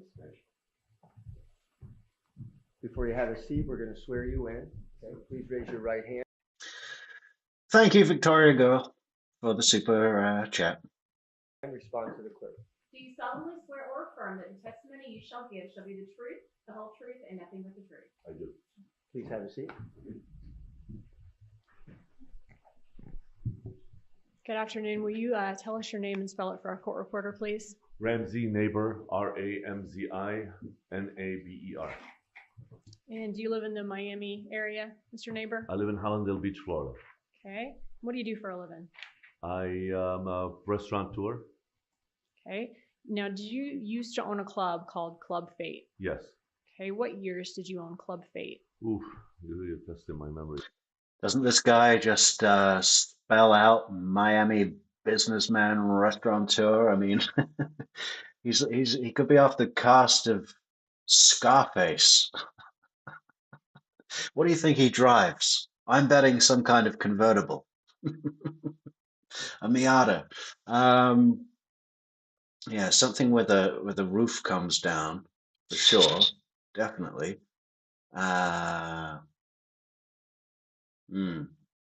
Corvette. Here, I think it's been a good 7, 8 years since I had it. So minus 222, 2014, 2012 to 2014.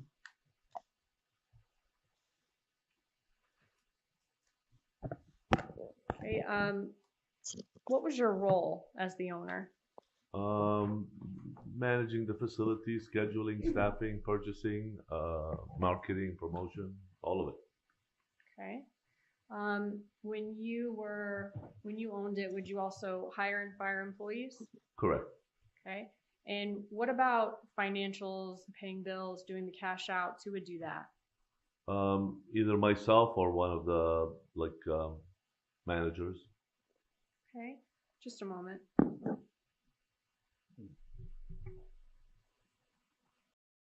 And when you were managing the clubs, did you ever wear a necktie or button your shirt all the way?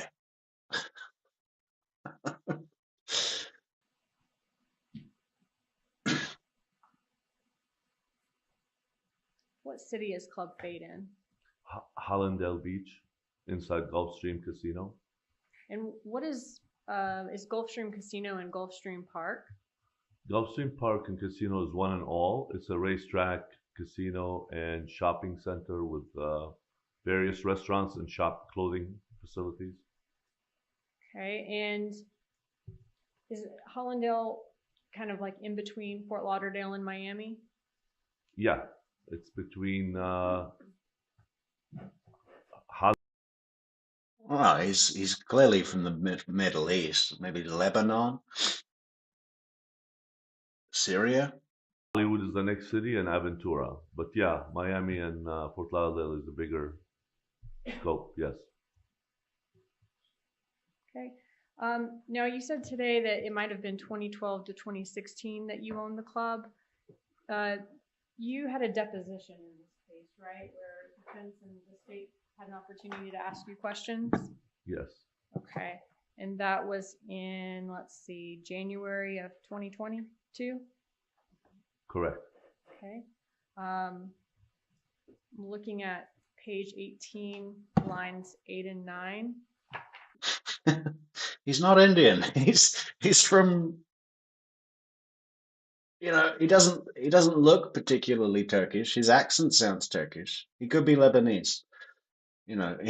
He's from a place where chickpeas are very important and hummus is on everything. Okay, that's exactly where he's from. It's not India. It's not Italy, or anywhere else that starts with the letter I.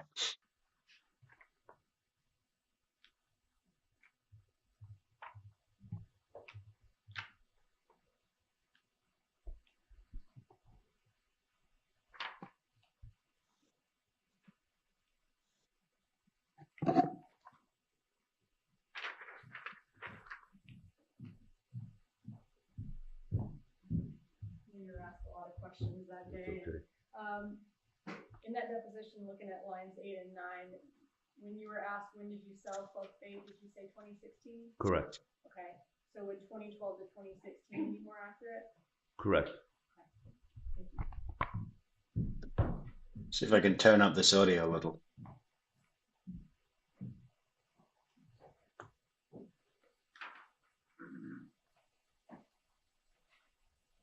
And you said that you would do the cash outs at the time, or was your club at the time, most of the sales were cash or credit card? Club Fate was 90%, I would say, credit cards versus cash.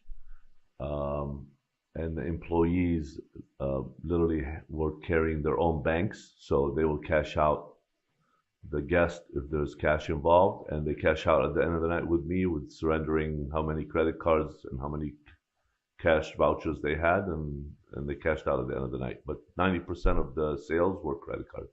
Okay. So if 90% of the sales are credit cards, the servers, the bartenders, they're going to come cash out with you at the end of the night. You'll see how much they're owed Correct. of their tips from their credit card sales, right? Okay. Correct. And then were they paid that through a paycheck? They got their credit cards on their paycheck, and whatever cash tips they received, they kept that night. Okay. And a lot of times people don't tell you how much cash that they received. No, right? Unfortunately, this business is just like that's the way it is. Right. But the cash that your club was, the amount of cash sales that y'all were doing at the time was only about 10% of your total sales? In total, yes. Okay. So were you super concerned with the servers keeping the cash that they got and not reporting it to you since it was such a small percentage of your business? No, the percentage of the cash sold by the employee. So the genealogy of his last name, Neighbor, his name is Ramsey Neighbor. It looks like it's from Jordan, which makes total sense to me. So I'm gonna go out on the limb and say he's from Jordan. He's a Jordanian.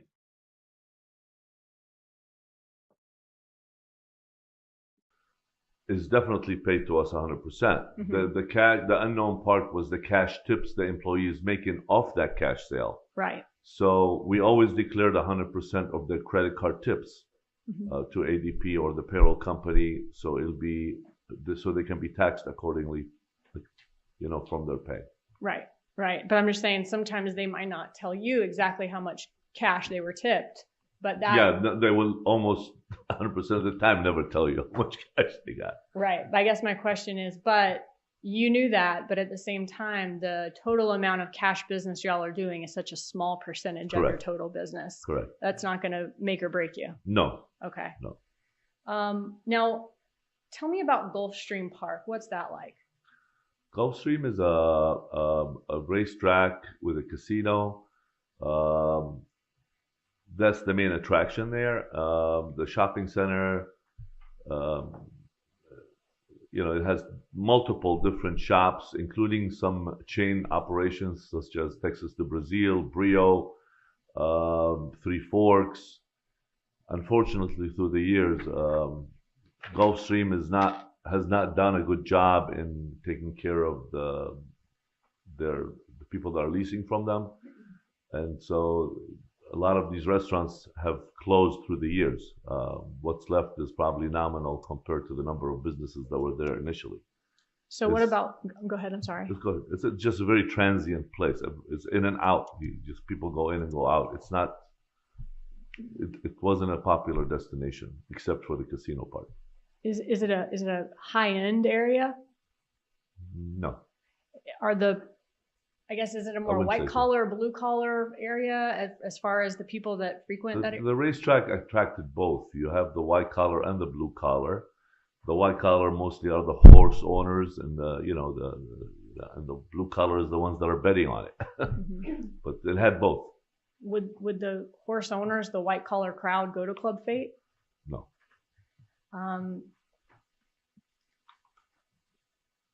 You told me about a couple of the restaurants just now that were in Club Fate, and you mentioned some like national chains, like Brio, you said? Brio's gone, but used to be there. Okay, so Brio's like a national high-end Italian restaurant chain? Yeah.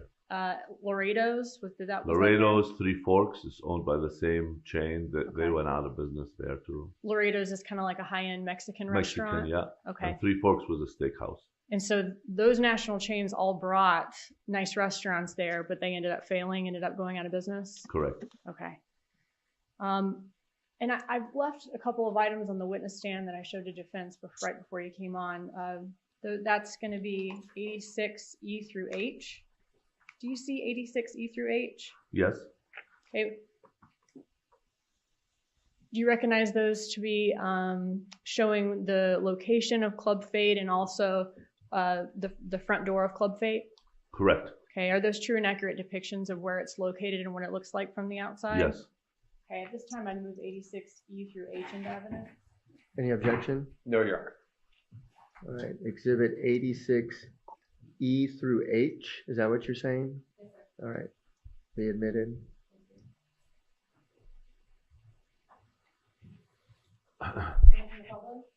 May. All right, to get us oriented here, down here at the bottom of 86E, that's Miami. Yes? Yes. Okay. Up here towards the top, I guess I just have the last, but that looks like Fort Lauderdale? Correct. Here? Okay. And Club Fate is here in the middle, kind of close to Hollywood. Correct.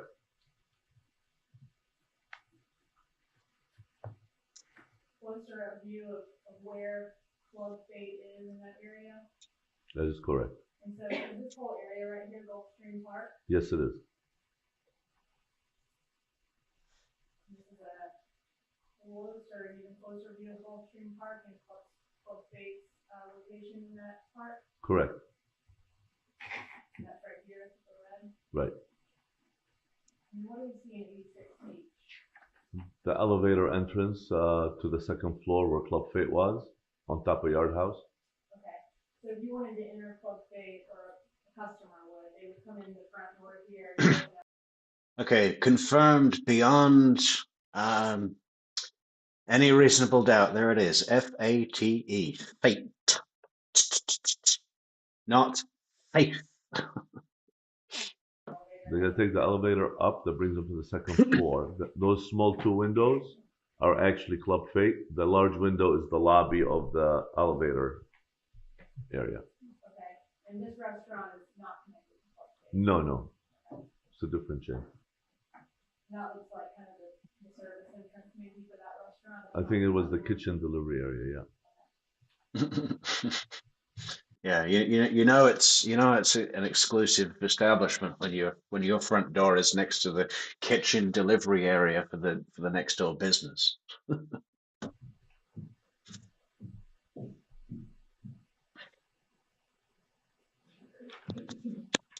So when Club Fate first opened, what was your vision for it? When I first opened it, I partnered with a famous DJ that lives in Miami. His name is Marcus Schultz.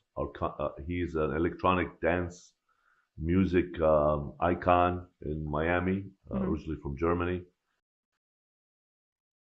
So, project to open electronic dance music concept in Gulfstream. Unfortunately, it took us about a year. It wasn't working. So we tried to sell at that point. Several attempts. Gulfstream denied a couple of sales because we brought a Brazilian concept and they had Texas to Brazil. So they couldn't do it because of the concept that we're bringing in, the people that were buying it. I ended up switching it to a hip hop nightclub, which is playing, urban music, and that's what kept it open through the years. No, but it was not a successful venue. I ended up buying my partner out, and I ended up just walking away almost with minimal investment money back. There's Marcus Schultz.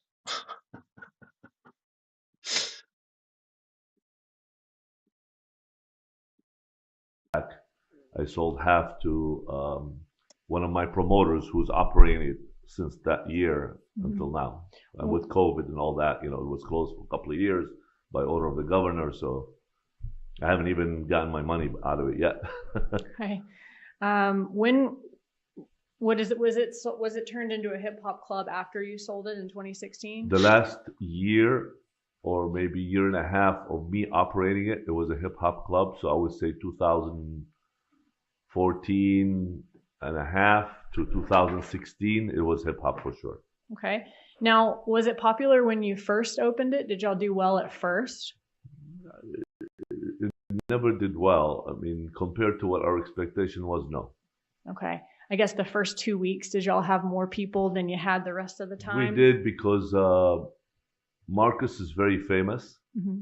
So he played for our club for free as a result, because I couldn't afford to have him play there. He gets paid $100,000 per event. Mm-hmm. So he played a couple of times at the opening night, and a month later. That period, yes, there was business. Okay, so the first month when it first opens and the DJ's there, y'all got some good business at that Yeah, time. in the grand opening and so forth, yes. Okay, but he didn't continue playing there. No. Okay, and then after that, did it continue to do well, or it just kind of fizzled It's out? kind of like started dropping slowly.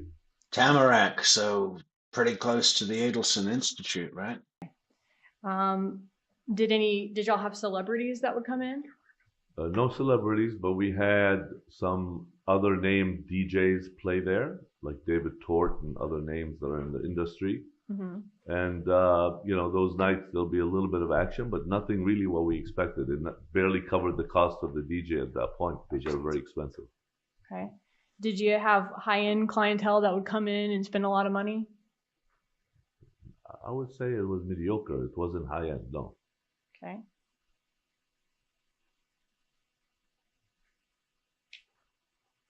I mean, Club Live in Miami is high-end. We were nowhere near that. So Right. It's not high-end, no. Okay. What was that? Club Live? Is that what it is? Club Live. And did y'all have bottle service there? We did. Okay. About what was the cost of the bottles? 150, I would say. 150 to 200, depends on the bottle. About $150 a bottle. Per bottle, yeah. Maybe up to 200 a bottle. Yeah. Okay. Did you ever have girls that did liquor promotions there? I don't know what you mean by liquor promotion. Like maybe have a type of liquor they're promoting and offer people a taste of it? If that would have happened, it would have been sponsored by a liquor company, not my girls, and it will be done by models that would hire directly to sell that item or to pass along, and it's done through because Florida law prohibits the sale of like promotional items. So the guy has to buy the bottle from me. We can't give it away. Okay. So the company would buy 2 bottles and they'll give samples to the guests, but they hire models to do that. It won't be our staff. Okay. So your staff would have been made up of what? Bartenders and servers? Just the 2 bartenders behind the main bar and the servers. And at that point, when we opened, we also had sushi in the front. So we had a bar in the front that was serving sushi. So there'd be cooks, bartenders, and servers. Okay. How many servers and bartenders? You said 2 bartenders. How many servers would work at a time? We never had more than 6 on a weekend. That would be the max. About how often did your employees work? Each employee, how many nights per week? I mean, we didn't work anybody more than 4 nights max. I don't even know if we opened Mondays. I'm trying to remember, but most of the business came on Friday and Saturday.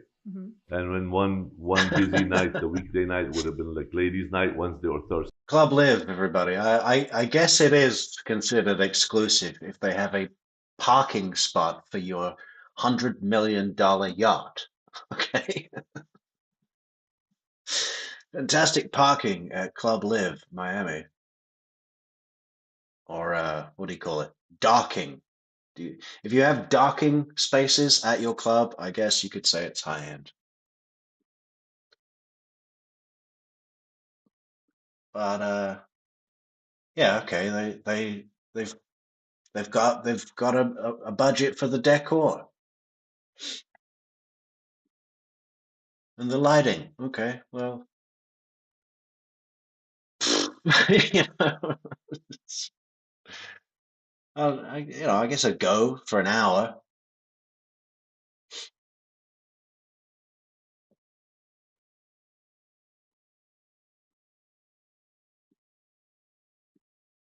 So it'd be like 3 nights. The majority is when we need the most of the staff. The rest of them could be ran by 2 girls on the floor because it wasn't that busy. Now, about how much did your employees, how much were they taking home a week at that point? I think all liquor promotions is, Leslie, is putting the brand out there. You know, you've got girls, hot, young, attractive girls standing outside with a little, what do you call it? Like a little booth thing, branded, Smirnoff, Goose, what is that other one? The Havana Club, Havana Club, and they'll be handing out shots, and they'll be hot, and all it is getting the name and the brand into the public domain. Everybody's averaging about 1,000 a week. Okay. I asked you earlier about the deposition.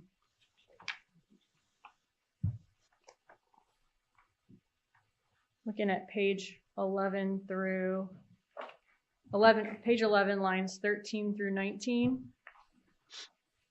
Okay. Yeah, nightclub sushi.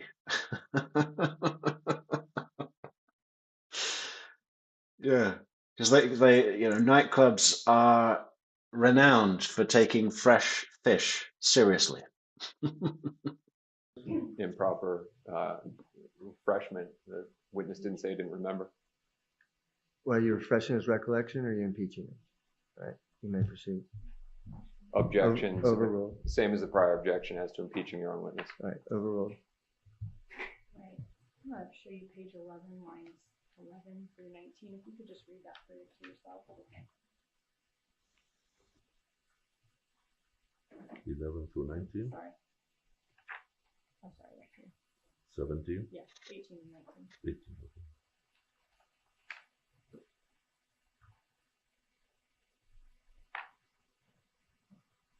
Okay, that's all. Okay, thank you. Thank you.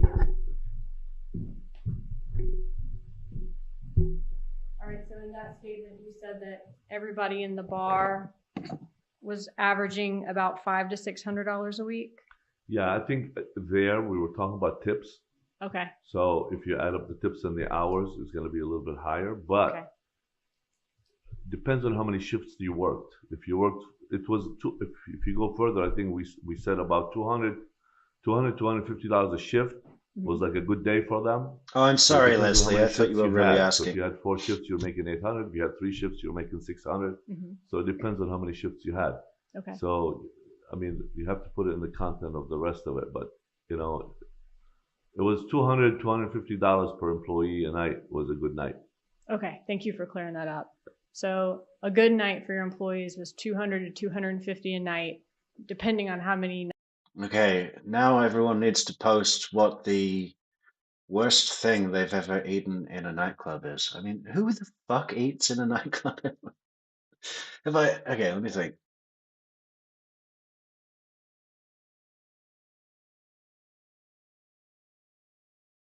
No, I mean, if they have a food menu, I wouldn't even call that a nightclub. I mean, that's a late night bar. I mean, Nights a week you worked. You Yeah, how long you worked, yes. could get up to 1,000 a night. If you only work 2 nights, You worked it 4 might be more nights, like yes. If you worked 3 nights, but the majority was just like the weekends. right. When you needed an entire staff, it would be those 3 nights, the Friday, Saturday, and one week nights. Gotcha. And if you work 2 nights, like maybe say you only work 2 nights a week, Friday and Saturday, and you made 200 to 250 a night, Right. you were making 400 to 400, 500. yeah. Okay, that was average. Yeah.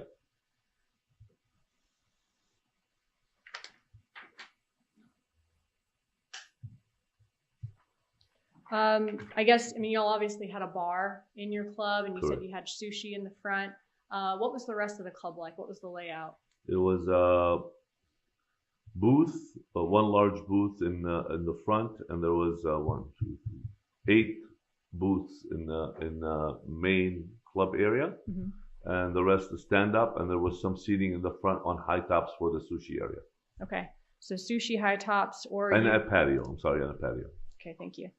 You could sit at a high top in the sushi area, go to the bar, or pick one of 8 booths, or go to the patio. Yeah, I mean, if you came to eat, you would have sat at the high tops or the patio, Mhm. or if you're a smoker. But the club itself, the 8 big booths and the large booth in the front was for the club service, if you will. If you're opening a bottle or listening to the music. And do you remember a woman named Catherine Magbanua who worked at Club Fate when it was open? I do. Okay. How long did she work at Club Fate for? It was not a long period. Like I said, she was like a shooting star. She wasn't one of those that was there for a while. Shooting I star. believe it was Don't use the months. word shooting. I- You realize that we're here because of a shooting, right, Mr. Ramsey? Or no, Mr. Neighbor, Ramsey Neighbor. She was a shooting star. to guess, I would have said maybe 3 months. Okay. Shooting star meaning came quickly, left quickly? Yes. Okay. And what was her job at Club Fate? Cocktail server. Do you have any reason to believe she would have made more or less than the 200 to 250 a night that you told us about for average for your employees? I don't believe so. Do you remember the circumstances surrounding her leaving, why she left? Not really.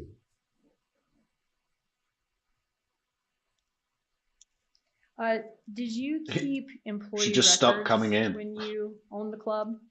We did. And do you still have them? No. And why not? What happened? Initially, all the paperwork that was in boxes in the Club Fate in the office was destroyed, water damage. There was a major leak from the hurricane from the roof that came straight into the office area. And we had to throw everything in the garbage that was in the office after the insurance and then the Gulfstream staff, the maintenance staff came and repaired the roof and, you know. But whatever records we had, it would have been with the payroll company or that was in the office. So whatever's in the office is gone. Okay. Was the office the only part of the club that was damaged? The major leak was by that area, yes. Okay. And there was damage over yard house from our area as well, but it's in the same vicinity. Where were the employee records in relation to where the leak was? Right under. Okay. I just wanted to clear up one thing. Were your servers paid like an hourly tipped employee wage? Correct. Okay. So the amount that your employees made, they'd make obviously their hourly tipped employee wage. Would they get that every month in a paycheck? It was bi-weekly, and if I recall, it was around, at that time, the minimum wage tipped employee was around maybe $5.03 or something like that. Okay. So it barely covered the taxes on their credit cards, you know, from the credit card, whatever, we claimed 100% of the credit card tips. Mm-hmm. So, you know, it just offsets it, kind of. Gotcha. So the average of $200 to $250 a night you're talking about, that's how much the employee was like tipped that night that they're taking home. Yes. Okay. From your sales. Correct. Okay.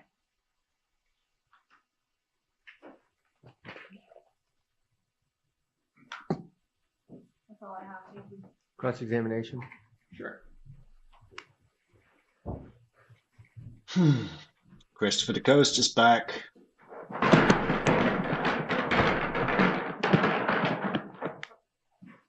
Sorry, that was not quiet. Mr. Neighbor, how are you? I'm good. How are you? Doing well.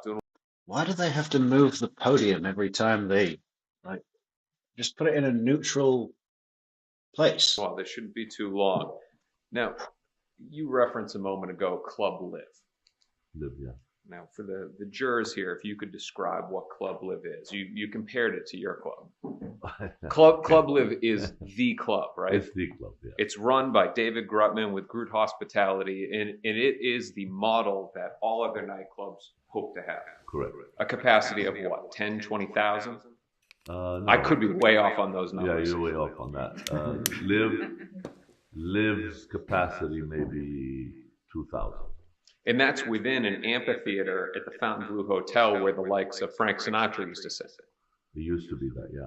They have the most sophisticated sound equipment and lighting equipment. Correct. Now, in comparison to a club like that, Fate is small. Very. If you compare it to your local bar, Fate is Comparable to big. a local bar. Now, it's not a sleepy bar with one regular at the end of the bar, nobody else in there, right? We have plenty of nights like that. But you also, Trust me, if it works, it works. When it doesn't work, it doesn't work. you would have kept the club if it were doing that well, If right? it was good, I'll still be there. But you'd agree with me that all He just laughs a little bit too long there, but Judge Wheeler is also smiling. Let's go back just a second. 2947.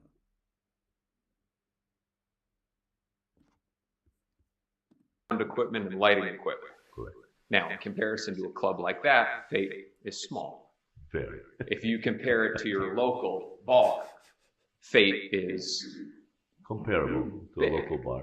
now it's not a sleepy bar with one regular at the end of the bar, nobody else in there, right? We have plenty of nights like that. But you also Trust me, if it works, it works. When it doesn't work, it doesn't work. you would have kept the club if it were doing that well, If right? it was good, I'll still be there. But you'd agree with me that although there weren't club live nights with the likes of all celebrities and athletes, you did have your nights. When we first opened, yes. All right. Now, let's talk about your communications with law enforcement. You were contacted by them after you sold the club, right? I believe so. And I know your memory's a little bit off on this, but do you believe that it was right at the beginning of the pandemic in March of 2020? I think it's prior to the pandemic. All right. So my understanding, and correct me if I'm wrong, there is only 2 times that law enforcement contacted you. Correct. And you remember that the FBI was mentioned, correct? Correct. And they only contacted you by phone. Correct. And the information that you were able to convey to them, actually strike that. Let me give you a different question. Would you rely on the memory of the law enforcement officers as to when they spoke to you? Me? Yeah. Should we ask them instead of going with your memory of when the communications were? I think you're better off going with them, yes. Okay. So you talk to them and they ask you questions about Miss Magbanua, and you'd agree with me that you vaguely remember, using your words, vaguely remember her employment and the details about it. Correct. All right. Now, you were asked by Ms. Dugan the amount of time that Catherine worked there. You'd agree with me that it was months that she was there. I said it was months. And even that is an estimate. Correct. Because you vaguely remember. Correct. All right.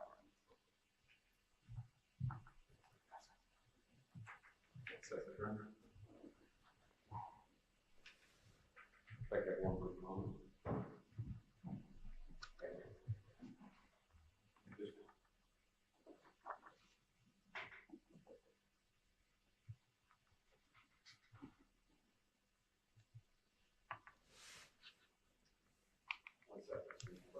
Take your time.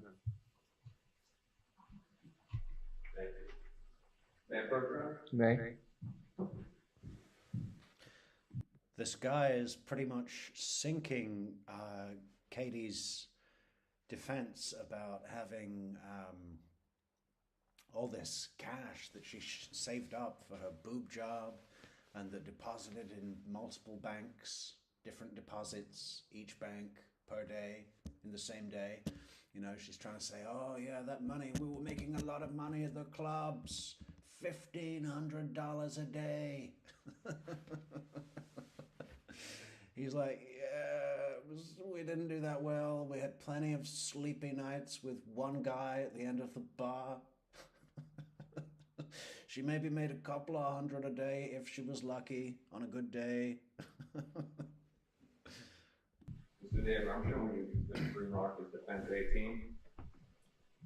You know what that is, right? Yeah. That's a photograph of Captain Magbanua. Yes. And that's a photograph of Captain Magbanua as she looked around the time that she worked for you. Correct. And that fairly inaccurately depicts the employee that you had during that time. Correct. Thank you. Defense officer in this remark was Defense 18. Any objection? Be admitted as defense 18.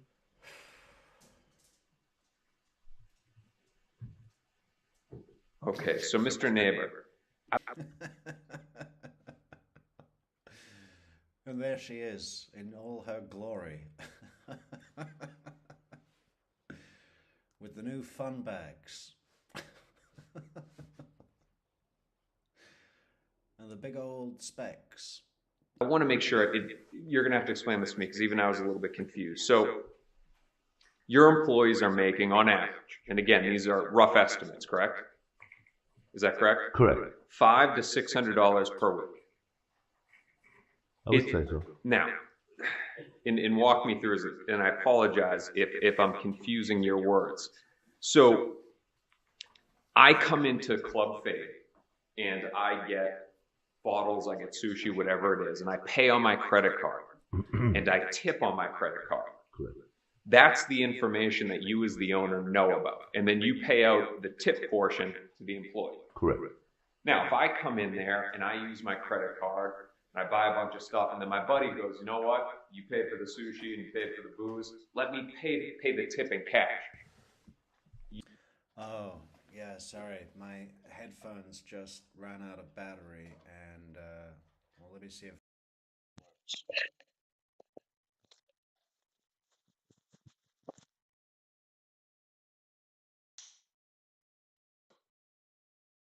You don't know about that, right? Correct. There's a good chance you don't know about that. Hopefully that For sure. lasts. And that's standard in the industry, right?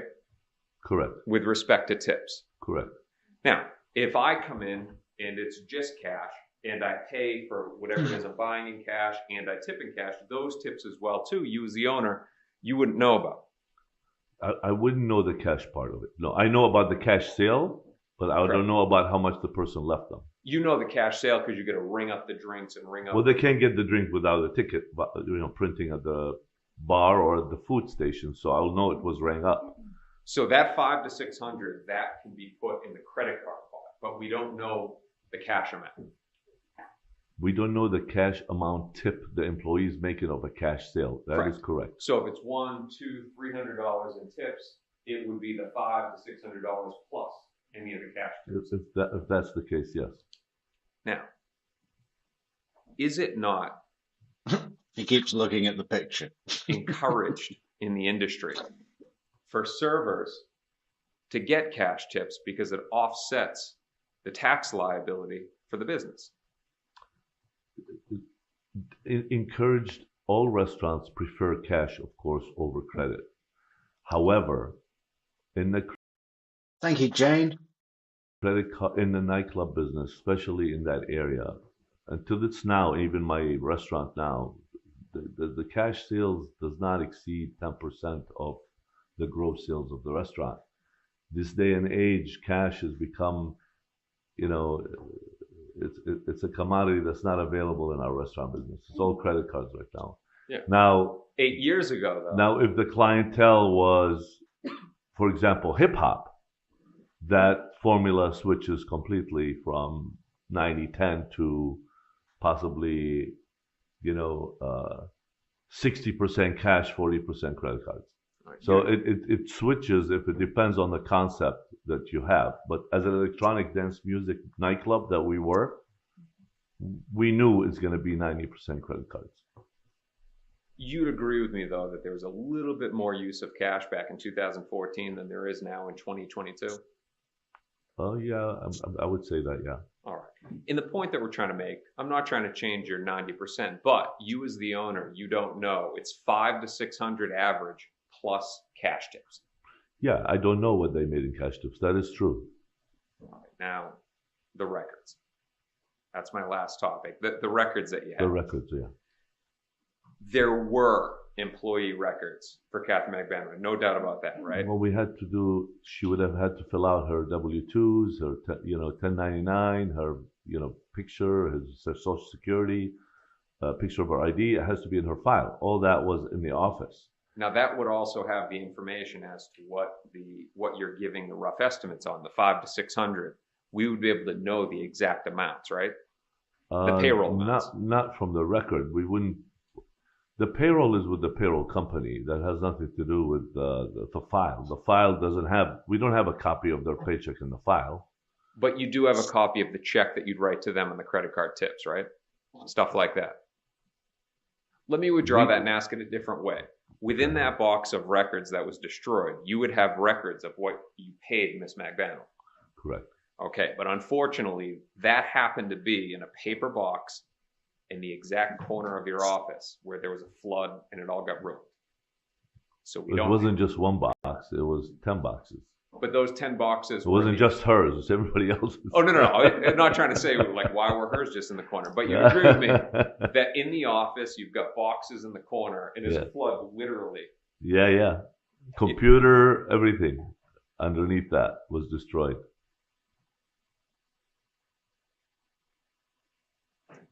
Had law enforcement come to you years ago, before that happened, understanding you're not really sure, do you know when the flood happened? Do you know if it was before 2016? We gotta look up when the hurricane was there. I'll tell you the exact year, but it was from that major hurricane that came through Florida, and it did a lot of damage. All right. So this is Katie Magbanua's sister-in-law.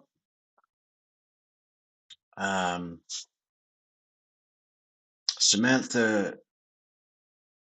Shea Magbanua, who is married to Catherine Magbanua's brother, was arrested in March in I don't know what year, South Florida, on charges of embezzling $1.19 million from her employer. She faces charges on grand theft of over $100,000.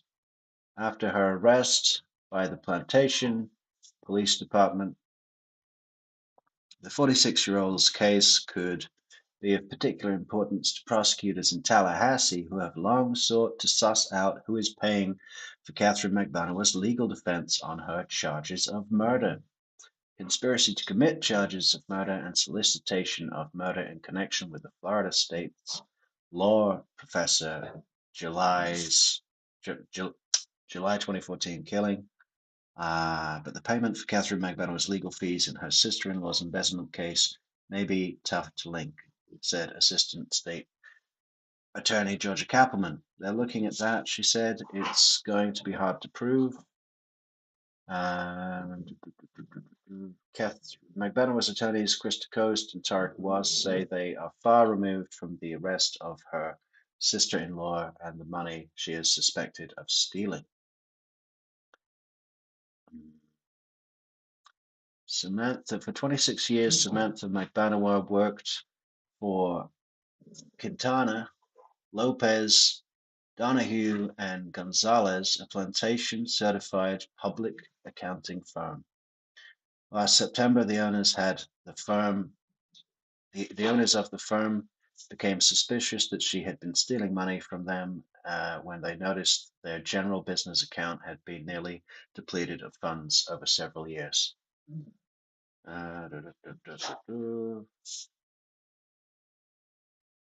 In all, 62 wire transfers by Samantha Magbanua were sent to a Miami spiritual healer, Caridad Herrera Cabello, totaling $611,230.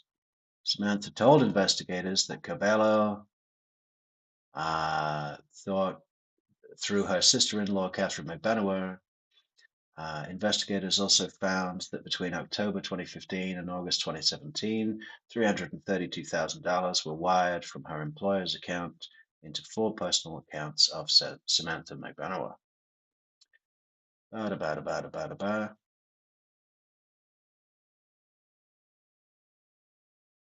DeCoste said he was contacted by Samantha Magbanua and her husband, who happened to be speaking with FBI agent Pat Sanford and TPD investigator Sherry Bennett in South Florida about the Markel case, but declined to represent them in order to avoid any perception of a conflict. DeCoste said, I can understand the due diligence and doing the investigation, but their suspicions are once again going to be wrong. This utter fixation on who is paying the legal fees lets me know how desperate they are right now. In February 2017, Kappelman sought to find out how Catherine Magbanua was paying for her 2 Miami attorneys without an apparent source of income, contending that the Adelson family was footing the bill. The 34-year-old has been in Leon County Jail for close to 5 months at that point. Before that, she worked in the Adelson's South Florida dentistry office and also dated Markel's former brother-in-law, Charlie Adelson.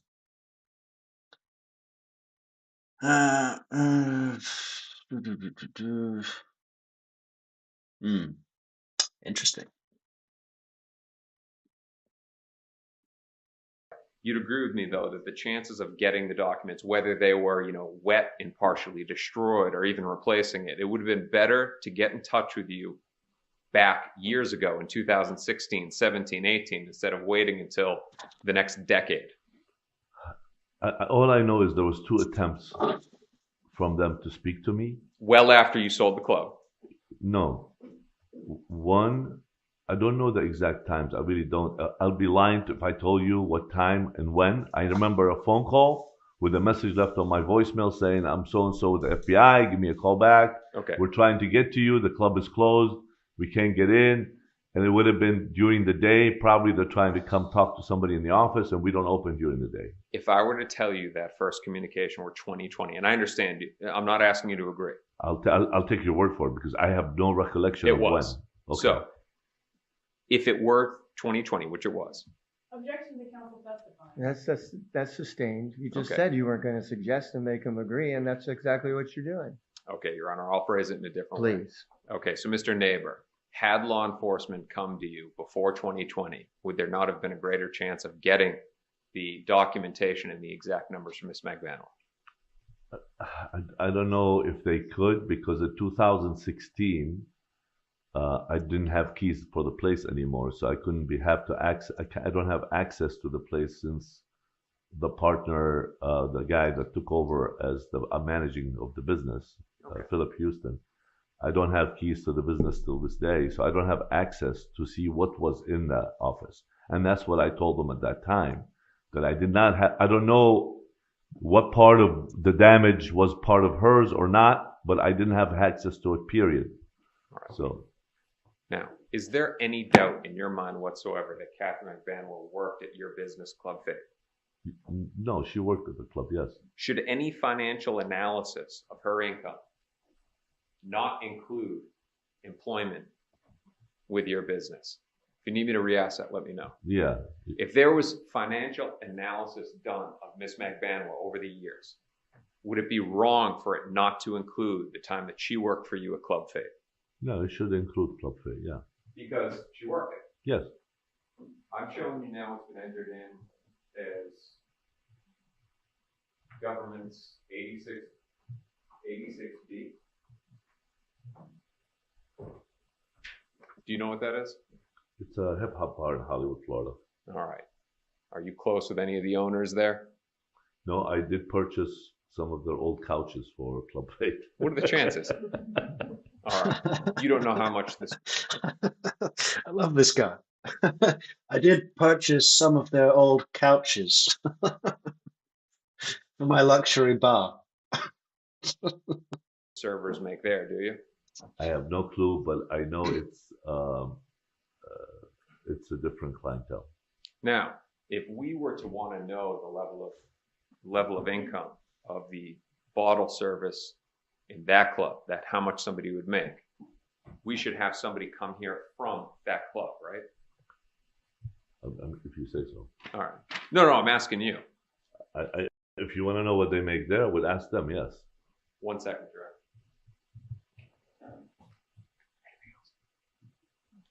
Okay. Nothing further, Your Honor. Thank you. Redirect.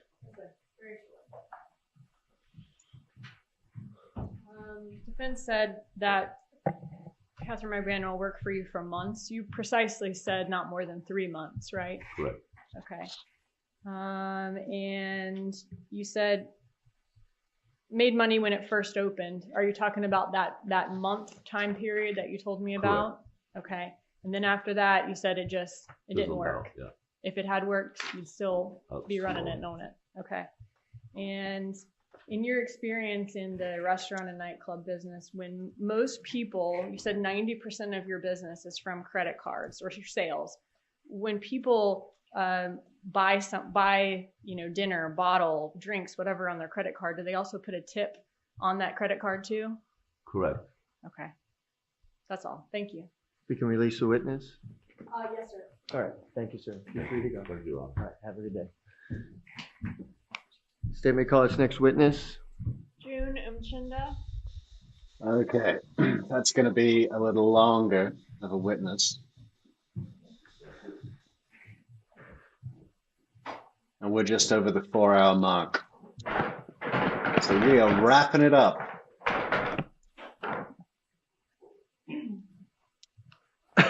But I think we all know that tomorrow is going to be fun with next witness, June. Let's just watch her come in, shall we?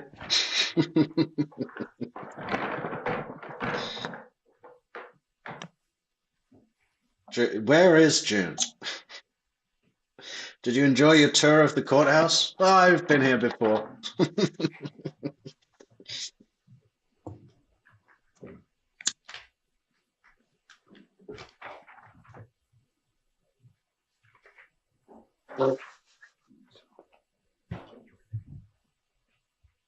Okay, right up here, ma'am. Nice Louis. How much is that purse worth? A couple of $1,000? Before you have a seat, we're going to swear you in. Okay, please raise your right hand, respond to the clerk. Do you solemnly swear or affirm that the testimony you shall give shall be the truth, the whole truth, and nothing but the truth? I do. Right, thank you. Please have a seat. Just need you to scoot up close to that microphone, okay? Adjust it if necessary. Okay. Sorry, I have my stuff here. What is your name? June Umchinda. Please spell your name. June. Last name Umchinda. Where do you live, ma'am? $2,800 purse, huh? Wow. Yeah, okay, I guess we can't start June Umchinda today. That's not good business sense. It's going to be way more than an hour. Okay, but join us again on True Crime Metrix tomorrow for June Umchinda, followed by who's next? We've got June. Look, we've got Adelson employees, Clarissa Labredo. We meet again, Clarissa Labredo. And Erica Johnson. Is that a good choice of lipstick? I don't know. Yeah. Purple. Very purple. Claire, we're going to have... So tomorrow we've got June, Clarissa, and Erica. Probably a little more from the next day. Who's on the next day? Let's just check so everybody knows what we're doing.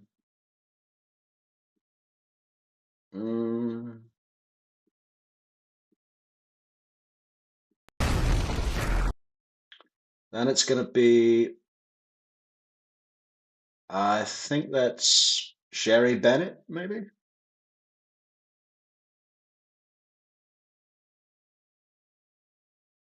And that's Hull, the financial, forensic financial. Oh, that might be a little long, but it's important.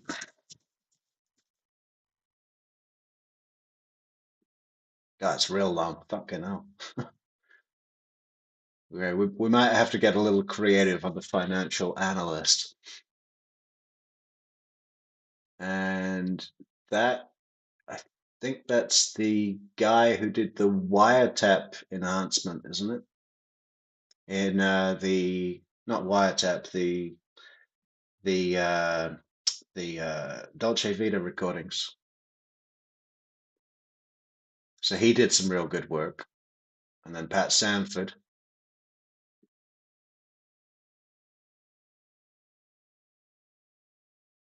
Okay, so we're getting close. We're getting close to the defense's case. Let's just have a quick look on the next day. So tomorrow we got June, Clarissa, and Erica.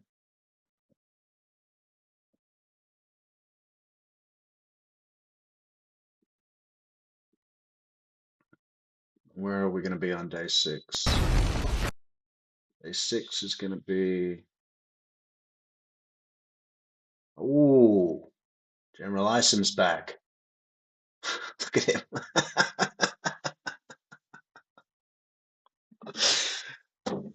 We're just skipping freeze framing here, and we catch him looking like that. Having trouble with some papers. I bet if it was a menu, he'd be doing just fine. Ah, Ryan Fitzpatrick. And then Katie. That should be fun. That's where Sarah Dugan's going to be Pitbull Dugan.